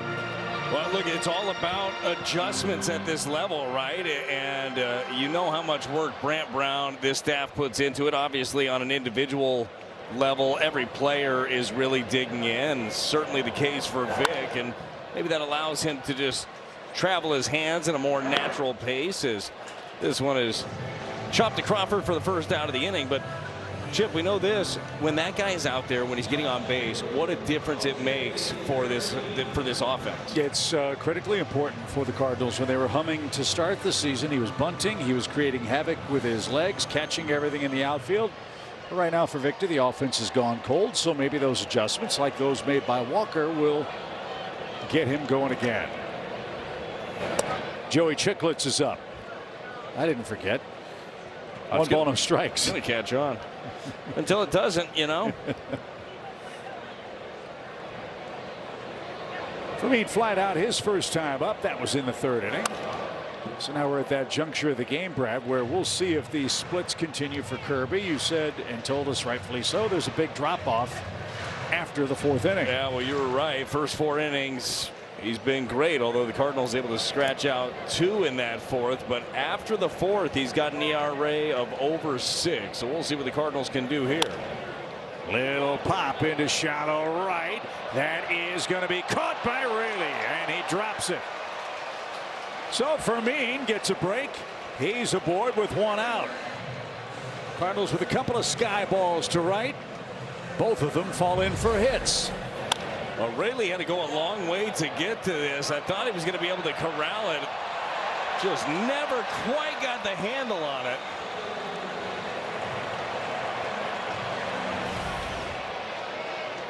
Well, we'll see if the Birds try to force the issue now. Top of the order, J.J. Weatherholt. He's 0 for 2. And 4 for his last 23 at the plate. Broken bat. Little pop again. Crawford drifts out, though, and he'll make the play. In Miami the last game and here tonight, we haven't seen J.J. get into his normal C4, 5, 6 pitches during his trip to the dish. See if that changes late. 2 outs for Herrera, who was hit by a pitch and popped out.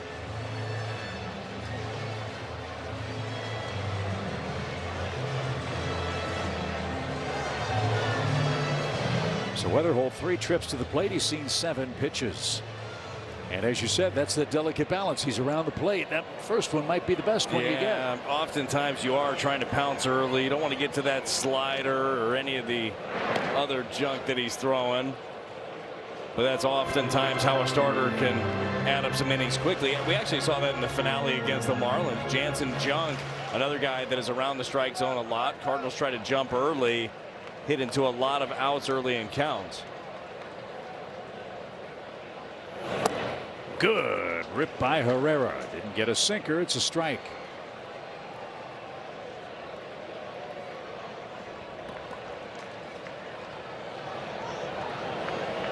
In the 6th inning, a whole host of left-handed batters are coming up for the Mariners.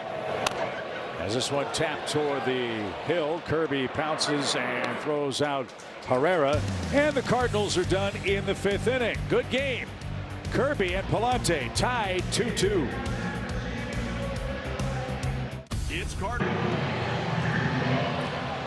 On Friday, May 1st, it's Diet Coke night. Fans with a theme ticket take home a Diet Coke Cardinals t-shirt. Upgrade to a VIP ticket to design your own trucker hat. Tickets at cardinals.com/theme. How about that stat? Season high 7 strikeouts, most by a Cardinal so far this season, and much needed against a lineup like this. You got a lot of thumpers. Josh Naylor gets things started for Seattle.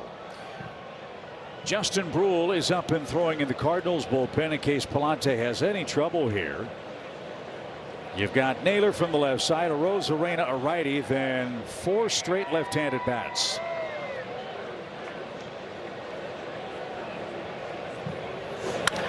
Swing and a fly ball, well hit right. Walker is going to turn, and that one is going to go into the bullpen. Josh Naylor hits a home run, and Seattle's back in front.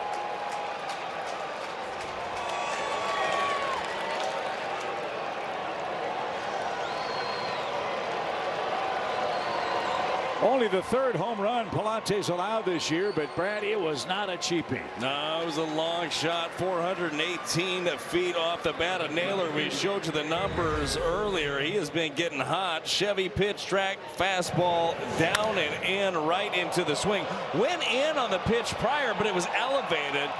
This time able to drop the head. Look at disappointment on the face of Palante, but got another guy to get here in Arozarena. So the Mariners have their trident out. They also have a trio of runs. I saw that. Arozarena takes another strike. Right in on the knuckles. Do it again. Get back in there.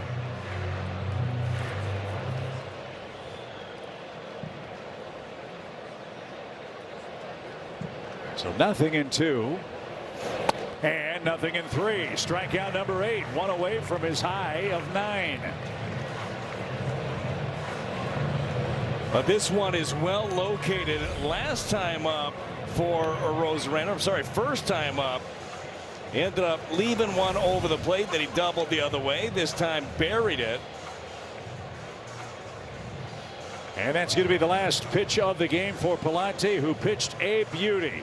But one mistake to Josh Naylor has cost the Cardinals the lead. It's 3-2, Seattle in the 6th. Everyone has free. Here in the 6th, let's enjoy our BJC Healthcare difference maker. Chip, I know he's on the short end of it right now, but I think this is the best we've seen Andre Palante this year. Obviously, with the strikeouts, it was 8 strikeouts, 7 of them with the slider. I mean, that pitch was virtually unhittable in this ball game. Got ahead well. This is a dangerous, dangerous lineup. I think that he navigated quite well. So it's Justin Brule to answer the first Chevy call to the bullpen for the Cardinals. And he will face Rob Refsnyder, the Seattle pinch hitter.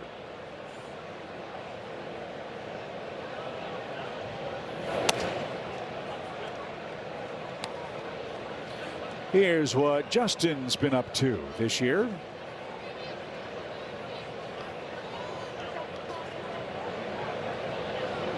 Mariners pinch hitters this year have 1 hit. This is the guy that has it, and it's a home run. I believe, unless he started a game, I guess that could be the case, but still 1 for 21 for the Mariners bench and 10 strikeouts. That's not ideal for them. 2 balls and a strike.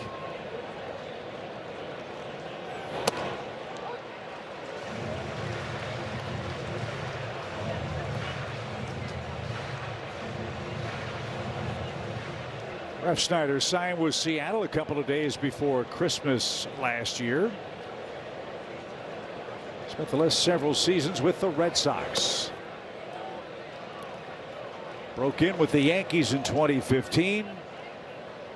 Yankees, Toronto, Tampa Bay, and Boston. Seen the division, huh? All with the exception of Baltimore. Give it time. Yeah, it's out of play, foul. Last year, this guy hit .302 against left-handed pitchers. Hit 7 homers. And that's why he's in the game. Facing Justin Brule in the 6th. Good game. 3-2 though. Seattle leads it. And ball 4. 4th walk issued by the Cardinals staff. First by the bullpen. And Refsnyder aboard in front of Dominic Canzone. It is a big issue, Chip. Sorry to interrupt there. Recently, with the Cardinals bullpen is walks, right? I mean, that's one that you'd love to be able to clean up quickly. Those end up biting you. 56 walks now in 94 innings from the Cardinals relief corps. And that sails off the plate. 1 ball, no strikes.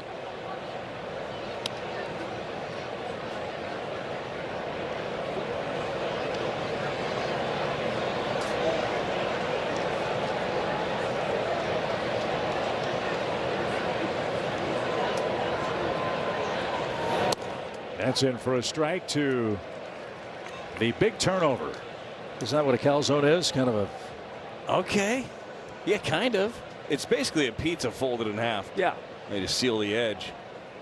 Maybe put a little ricotta in there. Isn't that what a turnover is? Ricotta, however you want to call it.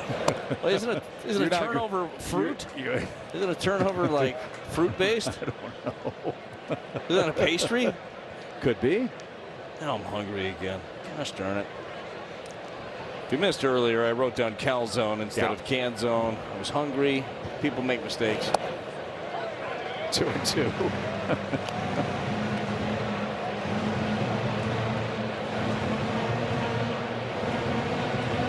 Now you've piqued my interest. I'm going to have to go to the Google machine and find out if are they in the same category? Yeah. There's no way.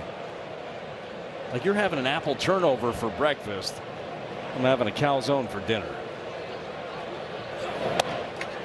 Missed with a breaking ball. Now it's full. Ha! I'm right. It's considered a savory oven-baked turnover or pastry. A calzone is? Uh-huh. Well, a portable form of pizza. Let me write down the date. Chip was right on 4/24. You sound a lot like my wife, Susan. Would you like to know more about calzones? Yeah, of course I would. They're a Neapolitan specialty that originated in the 18th century as a portable form of pizza. Oh, so it was like basically a hot pocket before those came out? Ball 4, back-to-back walks for Brule. The art of the chase is really so much more difficult for pitchers today. Hitters know their zones. There's no margin for error. And the Cardinals have yet to find the consistent magic to paint those corners and make it easy on themselves. Homer, strikeout, now back-to-back walks. And Cole Young, the batter.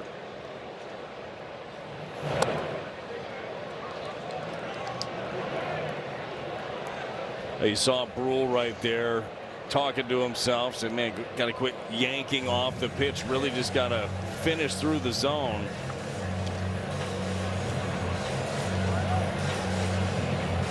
Cardinals talk it over. Let's enjoy a quick word from Jack in the Box. Get my new Smash Jack Sliders Munchie Meal for a chance to win $75,000. Welcome to Jack in the Box. Those are not turnovers. Still look delicious. 1 ball, no strikes for Cole Young. There's a good pitch.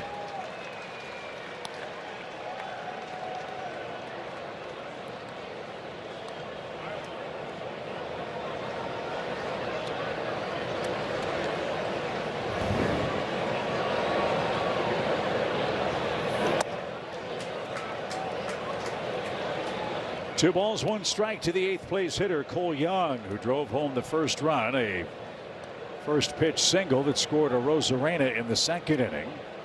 Mariners got a leadoff walk they cashed in the 4th, and then Josh Naylor homered against Andre Palante, and that's where we stand. It's a 3-2 game. A 2-1. He's been struggling around the zone. All it takes, though, is a well-located sinker. I think he can get his ground ball. How about a little 4-6-3 right here? There's the ground ball to second. Gotta hurry. 2 long throws. The arm takes care of business. It's a double play. That will, for the moment, retire the side. Let's see if Dan Wilson will challenge.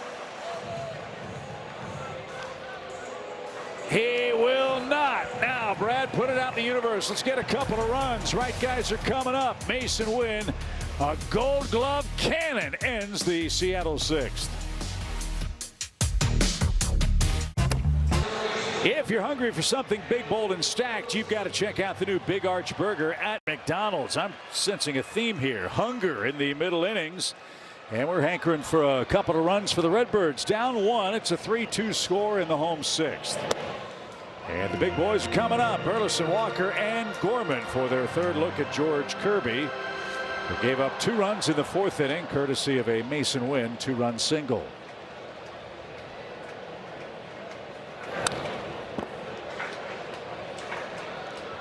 This guy knows how to get ahead of the count. He's been ahead of all these Cardinals hitters, despite having just 1 strikeout. And Raleigh might have taken some punishment. He'll need some attention from Dan Wilson, who knows a thing or two about that.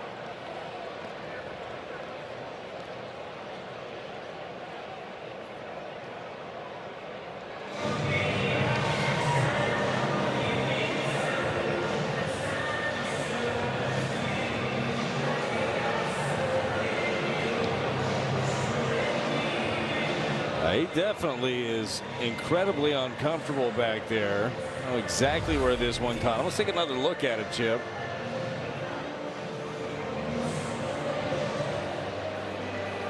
Oh, he caught that right in the ribs.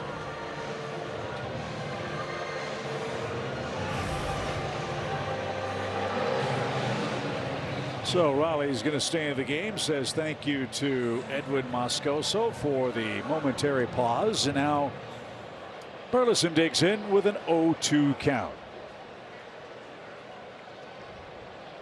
Another close game for the Cardinals and Mariners. And a lot of baseball left here tonight.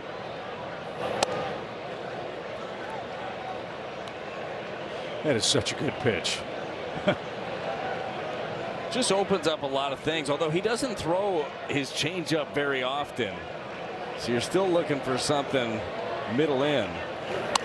On the ground, rolled over to second. And Burleson is 0 for 2. Jordan Walker next. He beat the Rap on a ground ball in the fourth and scored on Mason Wynn's single. And Kirby, 10 or more wins 3 straight years. Last year went 10-8. Started the year on the IL with some shoulder issues. And facing the Cardinals for the very first time tonight, he's been impressive.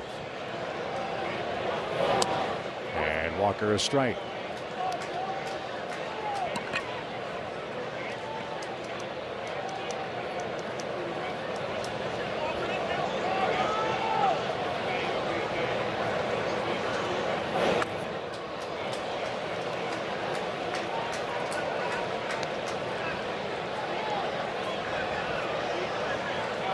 Walk obviously frustrated. He swung at those. Good chance he'll call a little timeout here. Give himself a second. Doesn't. Maybe should have. He's down on strikes. 2 outs. Sack and strikeout for Kirby. And here's Gorman. Let's update our Bet365 odds on the Cardinals designated hitter. He's 2 for 2. Yeah, why not get another one? Singled and doubled and scored that in the 4th inning.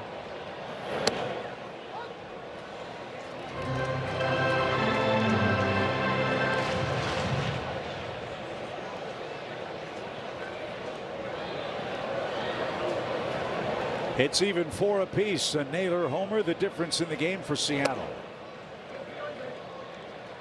And a ball and a strike. This really has been, I mean, obviously with 2 hits in this ball game, it's been a good matchup so far for Gorman, but you just look at the way that Kirby profiles. He doesn't throw arm side a lot. Everything is kind of coming on the inner half. That's where he does his damage. Gorman does.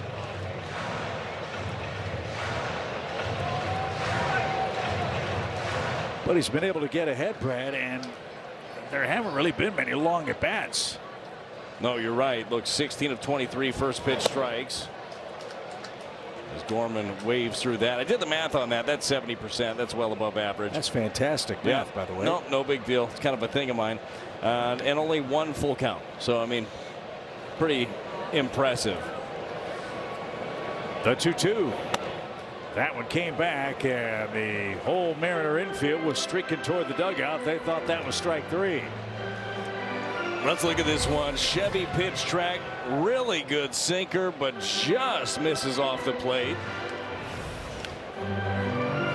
That's a good take. You're not doing anything with that pitch anyhow. That's probably strike 3 last year. You mentioned it earlier. Yeah. The strikeout rate down for Kirby and for a lot of guys around baseball.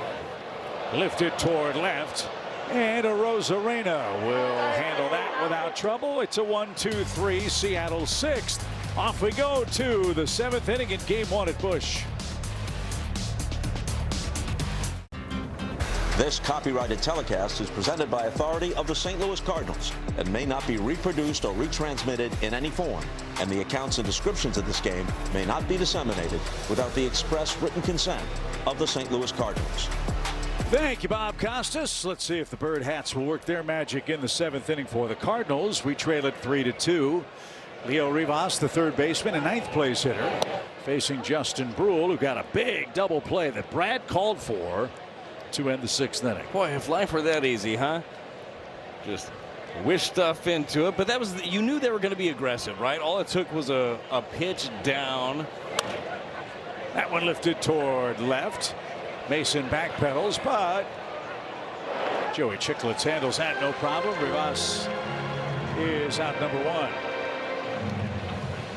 Crawford next. He's 0 for 2 with a walk. Can't wait until Jose gets wind of Joey Chicklets. He's going to be so confused, and I think it's going to be great. All smiles. It's about how happy and just genuinely excited he is generally. That one got J.P. Crawford on the way by, so 2 walks and a hit batsman for Brule. And now you face Cal Raleigh, a switch hitter, with a man aboard and 1 out.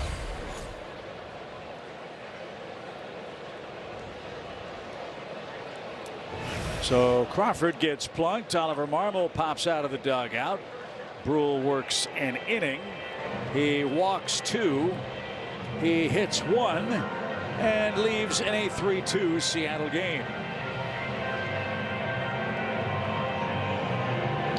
It doesn't. The post-game concert series is back for 2026. Friday, May 29th, Busch Stadium welcomes country superstar Jordan Davis to the field after the Cardinals and Cubs play. Get all your information at cardinals.com/postgame. We had Jake's Leg performing pregame in the Budweiser Terrace earlier tonight. And now let's see if George Soriano can create some hits of his own. He's got a man aboard, 1 out, and facing Cal Raleigh. Raleigh 0 for 2 has walked in his trips to the plate tonight. And out in front, there's a good changeup. Good way to start.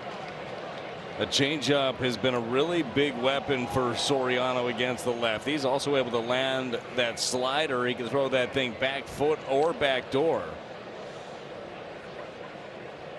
Soriano faced Seattle last April as a member of the Marlins at T-Mobile Park.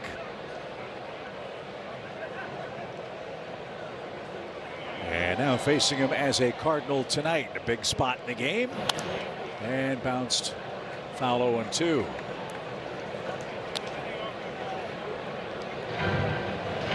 See if that gyro slider is in play here.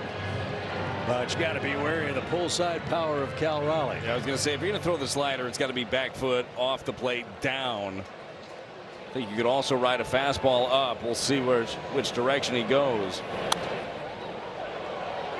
It was the slider. Foul back.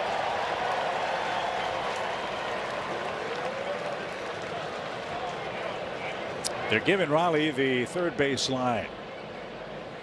Fermin and Church communicating in left and center respectively. A lot of room that way for Raleigh. And it's popped up. Arias drifting out, still going out, and Fermin calls him off and makes the play. And 2 men are out. Can't say enough about the job Fermin has done learning the outfield on the fly. He had a great catch in Houston in center field, and he's handled all of his chances in left cleanly. He's just a good athlete, and he's ready whenever his name's called, wherever you want to put him. He's played 5 different positions on the season. Just one of those kind of players that really help you win in just several different ways. Julio Rodriguez with 2 outs. Soriano trying to keep his good work going at home. Hasn't allowed a run on his home mound. That covers now 5 1/3 innings.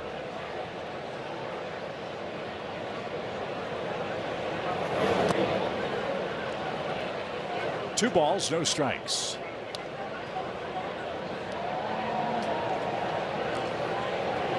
Day game Saturday and Sunday here at Busch. Weather's supposed to be beautiful. Hope you'll join us for this finish to a brief 3-game homestand. And at long last, after we wrap it up with Seattle, we'll face a team from our division, the Pirates, in Pittsburgh. Pittsburgh in Milwaukee tonight.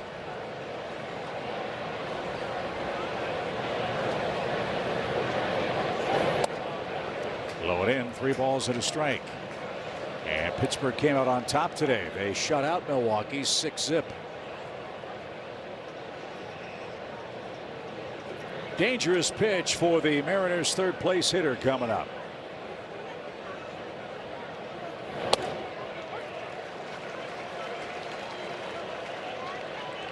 So there's the slider. And a full count.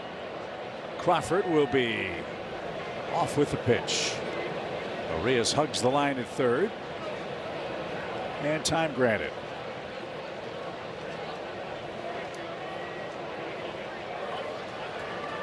Might be the end of the line for Kirby after 6. Matt Brash is playing catch in the bullpen in left. Soriano ready. Runner goes and popped back our way.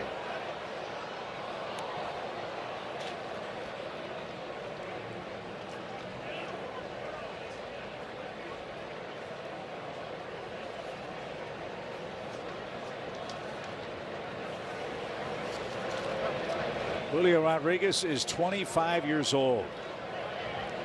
This will be his 5th major league season. What a player. And popped up center of the diamond.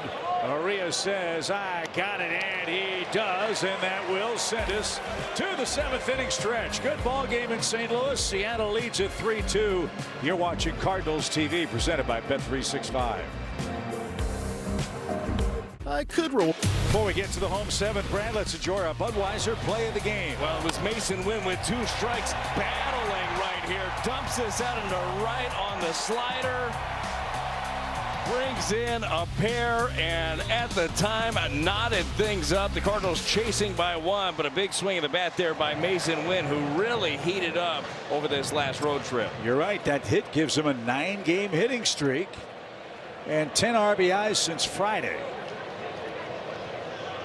So he leads off. Church and Arias to follow, and a shot past third. That one on the barrel. No chance for Rivas, and the Cardinals have the tying run on with nobody out. Well, this is where most of the damage is being done right now by Mason Wynn. Anything on the inner half, he's pulling the trigger. Does so here. This is a hard sinker at 96. Hits it right through that left side. So it looks like that's going to potentially end the night for Kirby. Let's see. Dan Wilson takes the baseball away from George. Matt Brash will come on. Kirby allows the tying run to reach in the 7th. We'll see if the Cardinals can come back with Nathan Church next. St. Louis Cardinals baseball is presented by Budweiser. This Bud's for you. Cardinals Nation hoping to be merry at the end of this game. It's a 3-2 Seattle lead in the 7th, but Mason Wynn's 2nd hit of the night puts him at first base with nobody out. We've chased George Kirby, but it gets no easier because Matt Brash, the first to answer a Mariners Chevy call to the bullpen. Now, Brash having himself a very good early season. Slider, sinker, changeup, and every once in a while a 4-seamer is what you're going to get.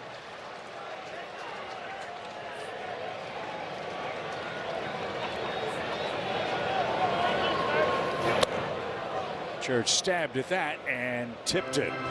As we continue with our Honda home run inning, your Gateway Honda dealers donate $1,000 to the Make-A-Wish Foundation if somebody can go deep here in the home 7th.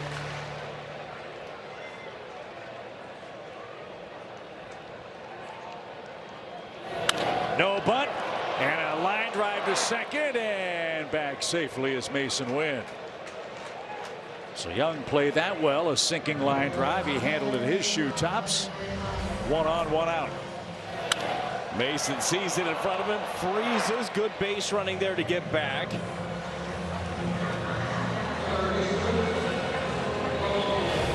Arias is 0 for 2. Brash came from San Diego in a deal in 2020.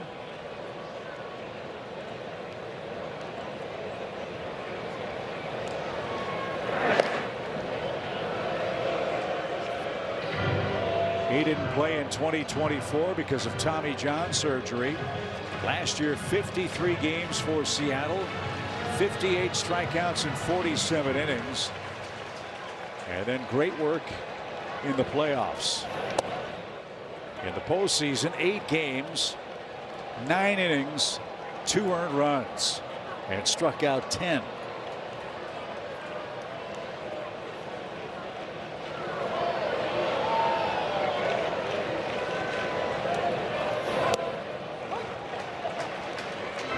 Matt is a native Canadian from Kingston, Ontario. Played college ball at Niagara University. A ball and a strike for Arias. Kirby looking on, hoping Brash can clean up a leadoff single. 6 more innings for Kirby, who's thrown 39 1/3 this year. Swing, fly ball center. Rodriguez retreats. Arias, though, will be out number 2.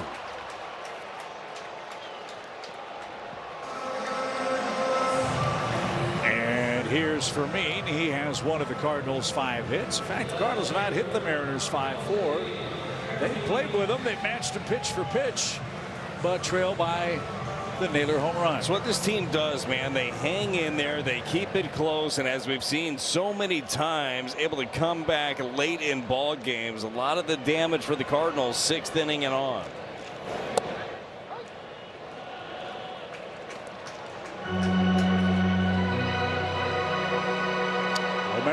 Graceffo are up in the Cardinals bullpen.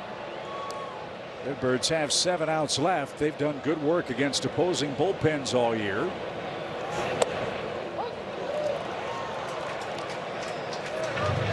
But they're facing a Seattle pen that, like George Kirby, doesn't walk anybody. Fewest walks issued. To beat them, you got to hit them.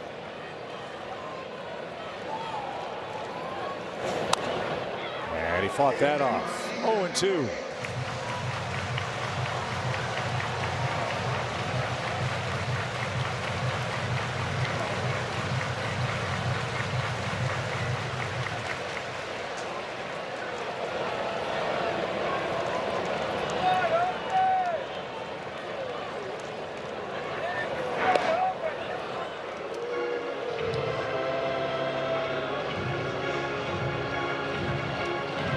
If Fermin could reach, J.J. Weatherholtz would be next.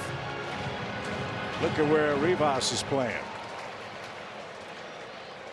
No doubles defense. How about that swing? Emergency. Backup slider right there. Had to do something. There are the Chicklets. There they are. Not exactly what Brash was trying to do with that pitch. Rosarena very deep in left. No balls, 2 strikes.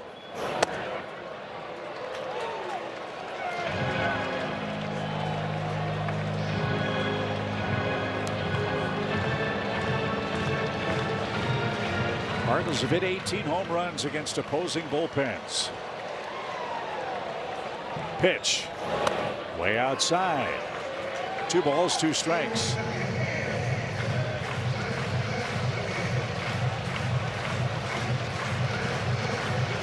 Pitch number 7.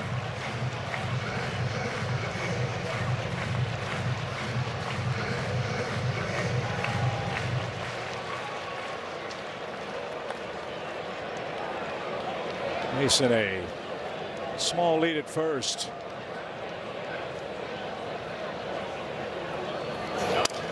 Little pop right towards second, and Young's got that. Fermin breaks his bat, and Cardinals' hearts broken by Matt Brash. We head to the 8th. 3-2 Seattle in game 1. One swing of the bat, the difference in game 1. It happened in the 6th inning. Well, it was a deep drive there by Naylor. He had been heating up offensively. Your StatCast powered by Google Cloud. A big shot. And here he is again, leading off the Seattle 8th. He scored twice. He's also stolen a base. So 10 hits in the last 6 games for Naylor. We told you that Raleigh, Rodriguez, and Naylor were starting to warm up for the Mariners, and they've done just enough here tonight. He's going to challenge the first pitch from Gordon Graceffo. Let's see if he's right. Our ABS powered as always by T-Mobile. Call is confirmed. Seattle has one challenge remaining.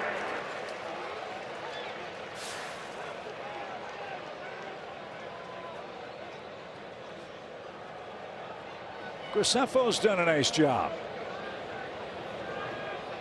He's gone 8 appearances at home without allowing an earned run. And for a Cardinals bullpen, Brad, that's had trouble with bases on balls, a Cardinals bullpen that's been kind of inconsistent providing those bridge innings. Looks like Gordon Graceffo's kind of settling in for Ollie in that role. I totally agree. Look, it's kind of an audition of who's going to get it done. That's not named Riley O'Brien or JoJo Romero, who can continually do it. We've seen some bright spots, certainly from Graceffo. You see moments from everybody else, but it's that consistency like you're talking about. Ollie is looking for to bridge to the back end of his bullpen. He's been really tough on left-handed batters. They have just 1 hit against him in 16 at bats. That hit came Wednesday. Graham Pauley of the Marlins had a single. So last 7 innings for Graceffo. No earned runs. 2-2. Strike 3 right down Clark Street. Graceffo gets Naylor, who struck out for the 2nd time. Gordon goes with the 4-seam fastball middle in. Obviously Naylor was looking for something breaking, didn't get it. He's taken a lot of fastballs in this ball game today. Obviously hit one pretty well also. Rosarena has a double, a run, and 2 strikeouts.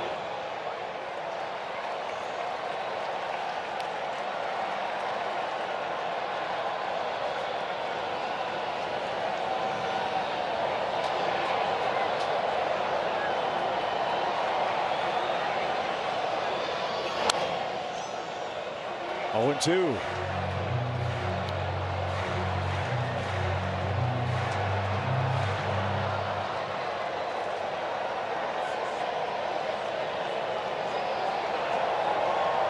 After a Rosarena, Rob Refsnyder will be the next Seattle hitter.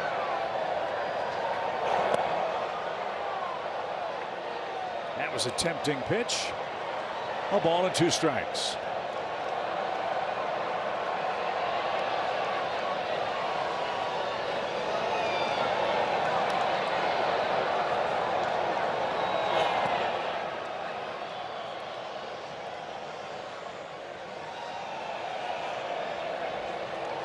Cardinals are unbeaten in 1-run games. Seattle 3-6 in 1-run affairs. It's 3-2 in the 8th. And a swing and a miss. He just kicked back and said, here it is, big boy. And Rosarena couldn't catch up. So a couple of sliders, couldn't get him to chase. That's what he did in 2 other at-bats. Chased the slider. This time 98 miles an hour. A little something extra from Graceffo.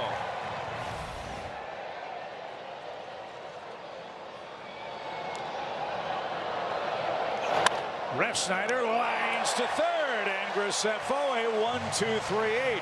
Cardinals pitchers have struck out 10 Mariners hitters. Top of the order coming up. It's JJ time in a 1-run game.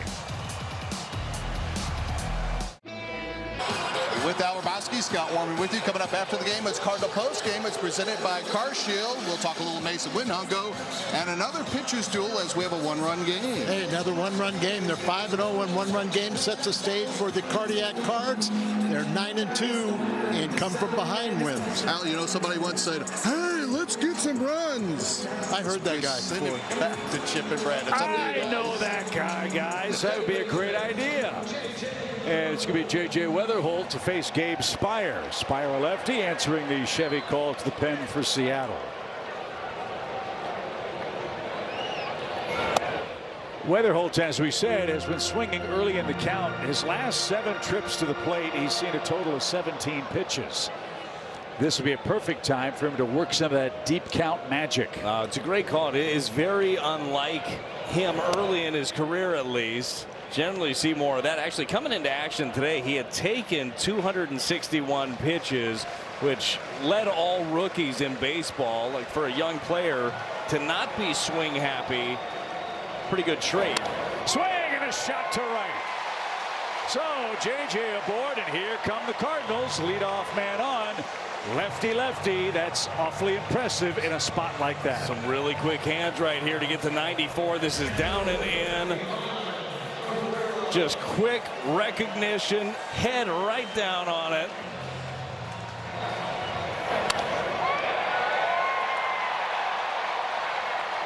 Herrera trying to extend a hit streak. It's at 6 games.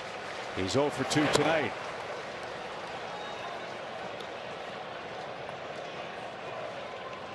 Spire acquired on a waiver claim from Seattle. He's in his 4th season with the Mariners.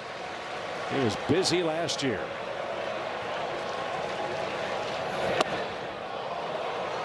Herrera fooled there. It's 0-2.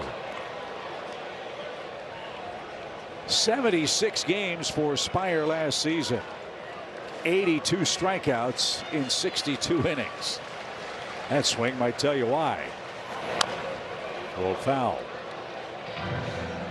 He's well traveled. Originally a Red Sox, then was traded to the Tigers for Rick Porcello. Then went to the Braves, the Diamondbacks, Kansas City, and now Seattle.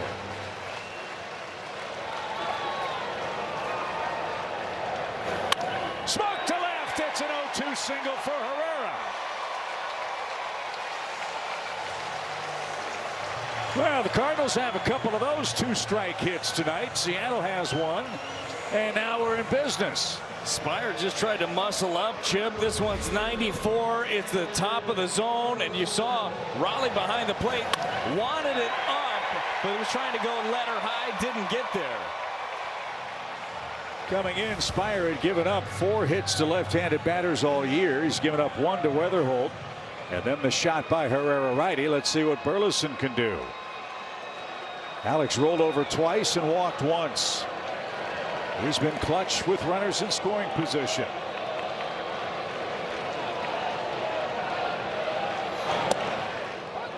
This Cardinal team's amazing. They don't always win, but they somehow find a way to make it interesting in the last 2 innings. They've got to be maddening to play against. Seriously, I mean, this group just never gives in.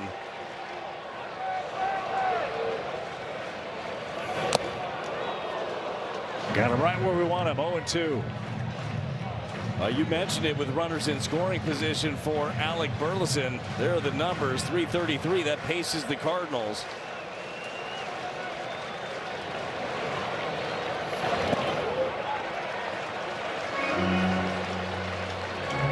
You've got Crawford at shortstop playing way up the middle.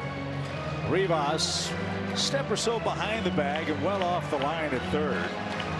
Outfield straight away deep, no doubles defense with nobody out. And Burley gets a time. Walker next, then Gorman.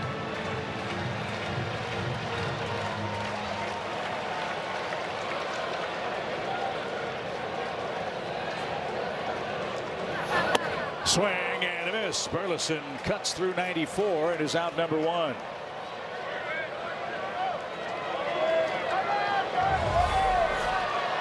Well, Burley has been one of the tougher guys to strike out in the league the last couple of years, just under this fastball. So the Mariners had a right-hander up and throwing. Bizzardo's going to come in to face Walker, Gorman, and win we hope. 3-2. Seattle has the lead. The Cardinals, though, 2 on and 1 out.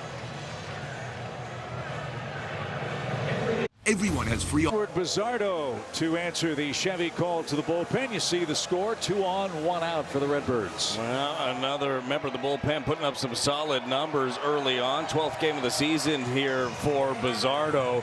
Predominantly sinker sweeper. We've seen a lot of the sweepers and sliders to Jordan Walker. Can he recognize it off the plate and punish the one on it? Ballpark buzzing for Jordan Walker. And a fastball over the outside corner. Pizzardo started this season with an 8-0 career record. Last year, 5 wins in 73 games and more than a strikeout per inning pitched. For the Mariners, a little rockier start for him this season. Pizzardo in his 12th game, 5 walks in 10 1/3 innings.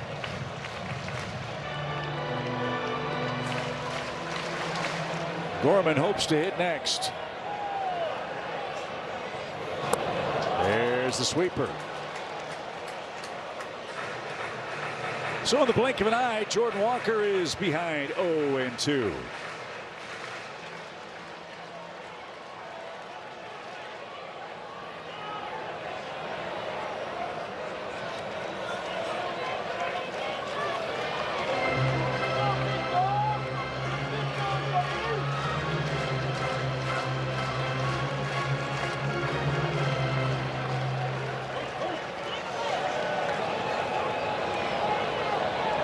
The pitch off his knuckles.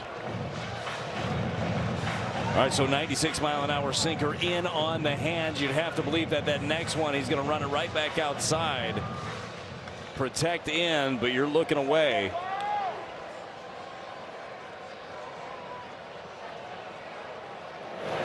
Smoke towards short. They might get 2 out of it, and they do. Walker hits a missile, but right to J.P. Crawford. And the Cardinals with 2 on, nobody out. Can't get it tied in the 8th. 1 inning of baseball left. It's 3-2 Seattle.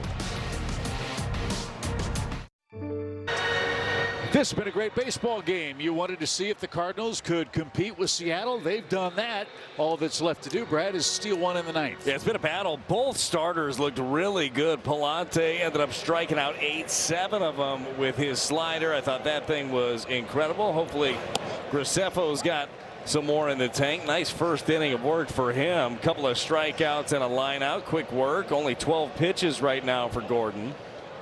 And good work for the Cardinals with double-digit strikeouts tonight.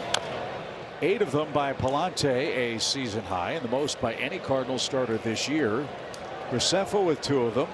And it's the 3rd time the staff has a double-digit punch-out affair. Makes a difference. It does, especially against a dangerous offense, right? Less balls in play. You know that Dusty Blake has been really enjoying what he's seeing from his pitching staff.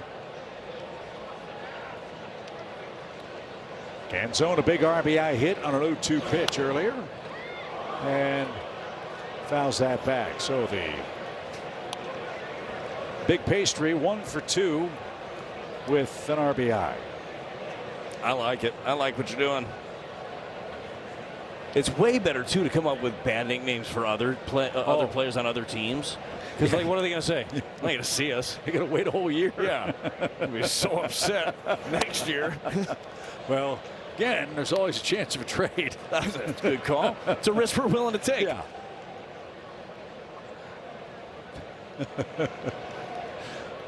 One ball, 2 strikes for Canzone, former Diamondback, and Amarillo Sod Poodle, I'm told. Chip, where you at on Stromboli? I like them. Yeah, they're good, but it's a different kind of bread, I'm told. Is it? Uh-huh. So what is that? Hang on, I'm getting there. I thought it was just kind of folded different and they put some slits in the top. Downstairs. Unlike flaky pastries, a calzone uses bread dough. Yeah, I thought calzones use bread dough. Calzones are baked. And what did you say? What's the other one? Stromboli. Strombolis. Well, those might be baked or fried, I think. Not fried. No. They're definitely baked. Okay. Take your word on I think they're that. the same thing and they're shaped differently. Probably. Let's see. Somebody that owns a pizzeria is losing their mind right now, too, by the way. Stromboli. And what is it called? Calzone? Yeah. All right, hold on. Not to be confused with Canzone, which I did earlier. That's not a turnover, but it's a rollover. And that will take care of Canzone. Out number 1. Let's enjoy a quick word from BJC Healthcare.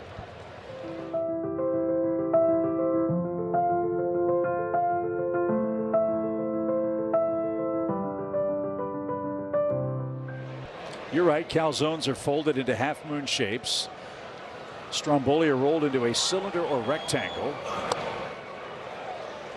And they're typically mozzarella based. Or so that's the difference, instead of like ricotta or ricotta, however you want to say it. Don't do tomato. It's late in the game. Pick one. Ricotta for me. I'm not that fancy. Mozzarella. Come on, it's a mozzarella.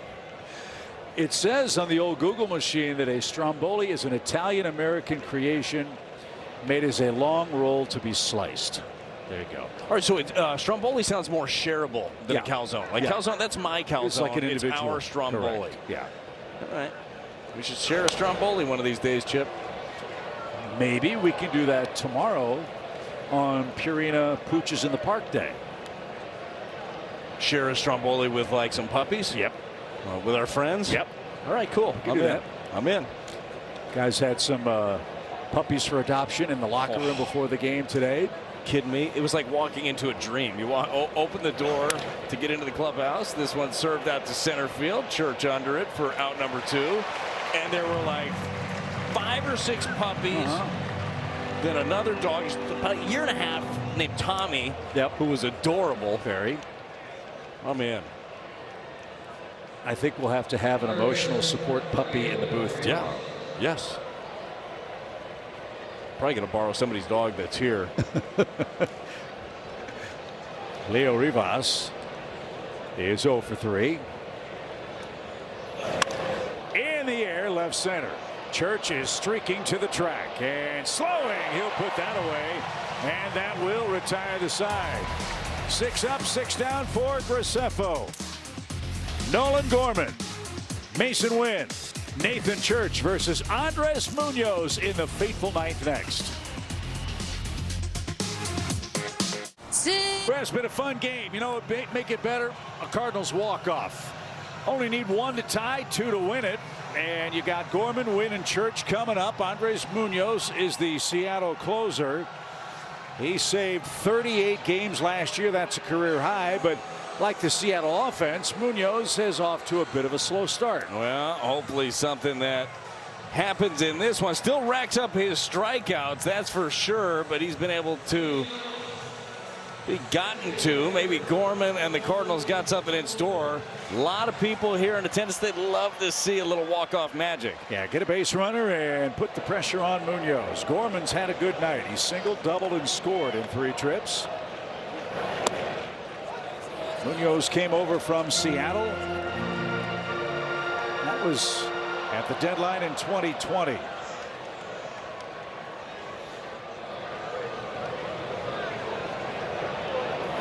Swing and a hammer shot to right, but it's going to be caught.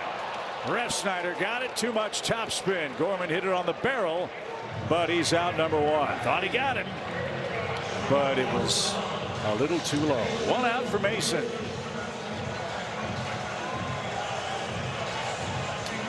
Mason with a base hit to right in the 4th inning and a single in the 7th.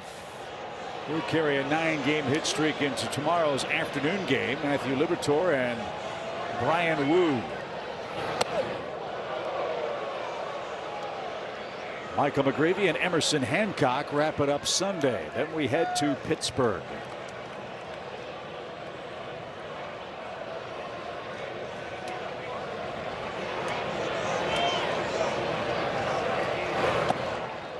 This guy looks like he's falling off the mound with every delivery, which I'm sure is part of the deception that makes him so good.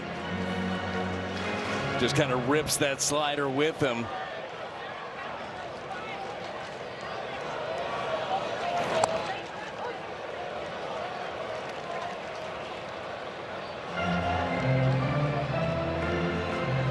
Blue hit to right, a bullet between short and third last time for Mason. They hugged the line on the infield here with 1 out in the 9th. And over the corner. It's 2-2.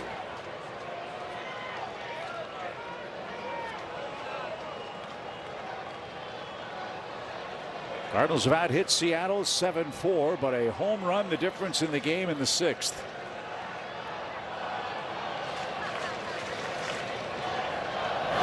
Swing and a miss. The slider erases Mason Wynn, and the Cardinals have 1 out left. After running 99 away, comes right back with the 87-mile-an-hour slider on the outer half.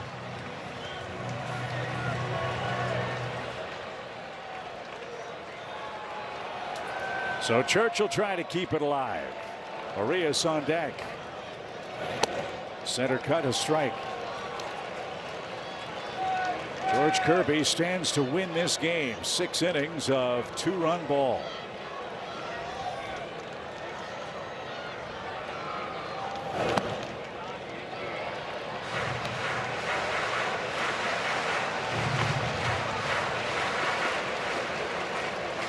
Church an 0 for tonight. Has an even count. There's a shot into center. He went down and combs a single. So the Cardinals are still alive. A 2-out hit. I don't even know how he ends up getting to this one. It's the Munoz slider. This thing is almost in the dirt. Just goes down, drops the head, and lines one into center field.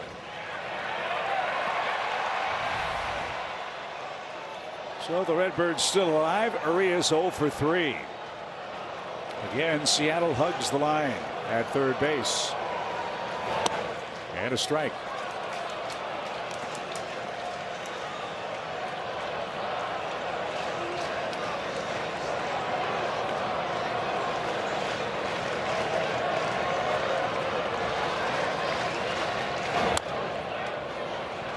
Now we're down to the last swing of the game.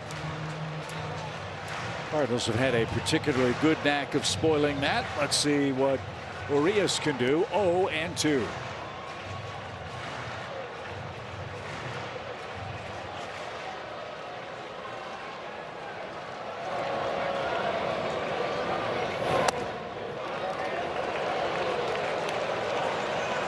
So he changes the eye level. Where do you think he goes here? I think he's going to go back to his slider, and the hope is he backs this thing up. A lot of room right side. On the 1-2. Swing and he missed. And that's your ball game. Seattle wins game 1. The Cardinals suffer their first 1-run defeat of the year. Well played game, Brad. 2 runs, 8 hits, but a home run decides things in the run column. Yeah, look, you're right. It was well pitched on both sides. I thought that Andre Pallante, it's the best we've seen him this year. He struck out 8, 7 of those 8 with the slider. Unfortunately, offensively, couldn't come up with more. And guess what? Not going to get any easier tomorrow. Going to be a tough one. Brian Wu, one of the best arms in the game, against Matthew Liberatore, hopefully able to knot things up. Our coverage starts at 12:30. Brad and I will have the first pitch at 1:15. Stick around. The Cardinals post-game show with Al Roboski and Scott Warman is coming up next. Seattle a winner tonight, 3-2 on Friday night in St. Louis. It doesn't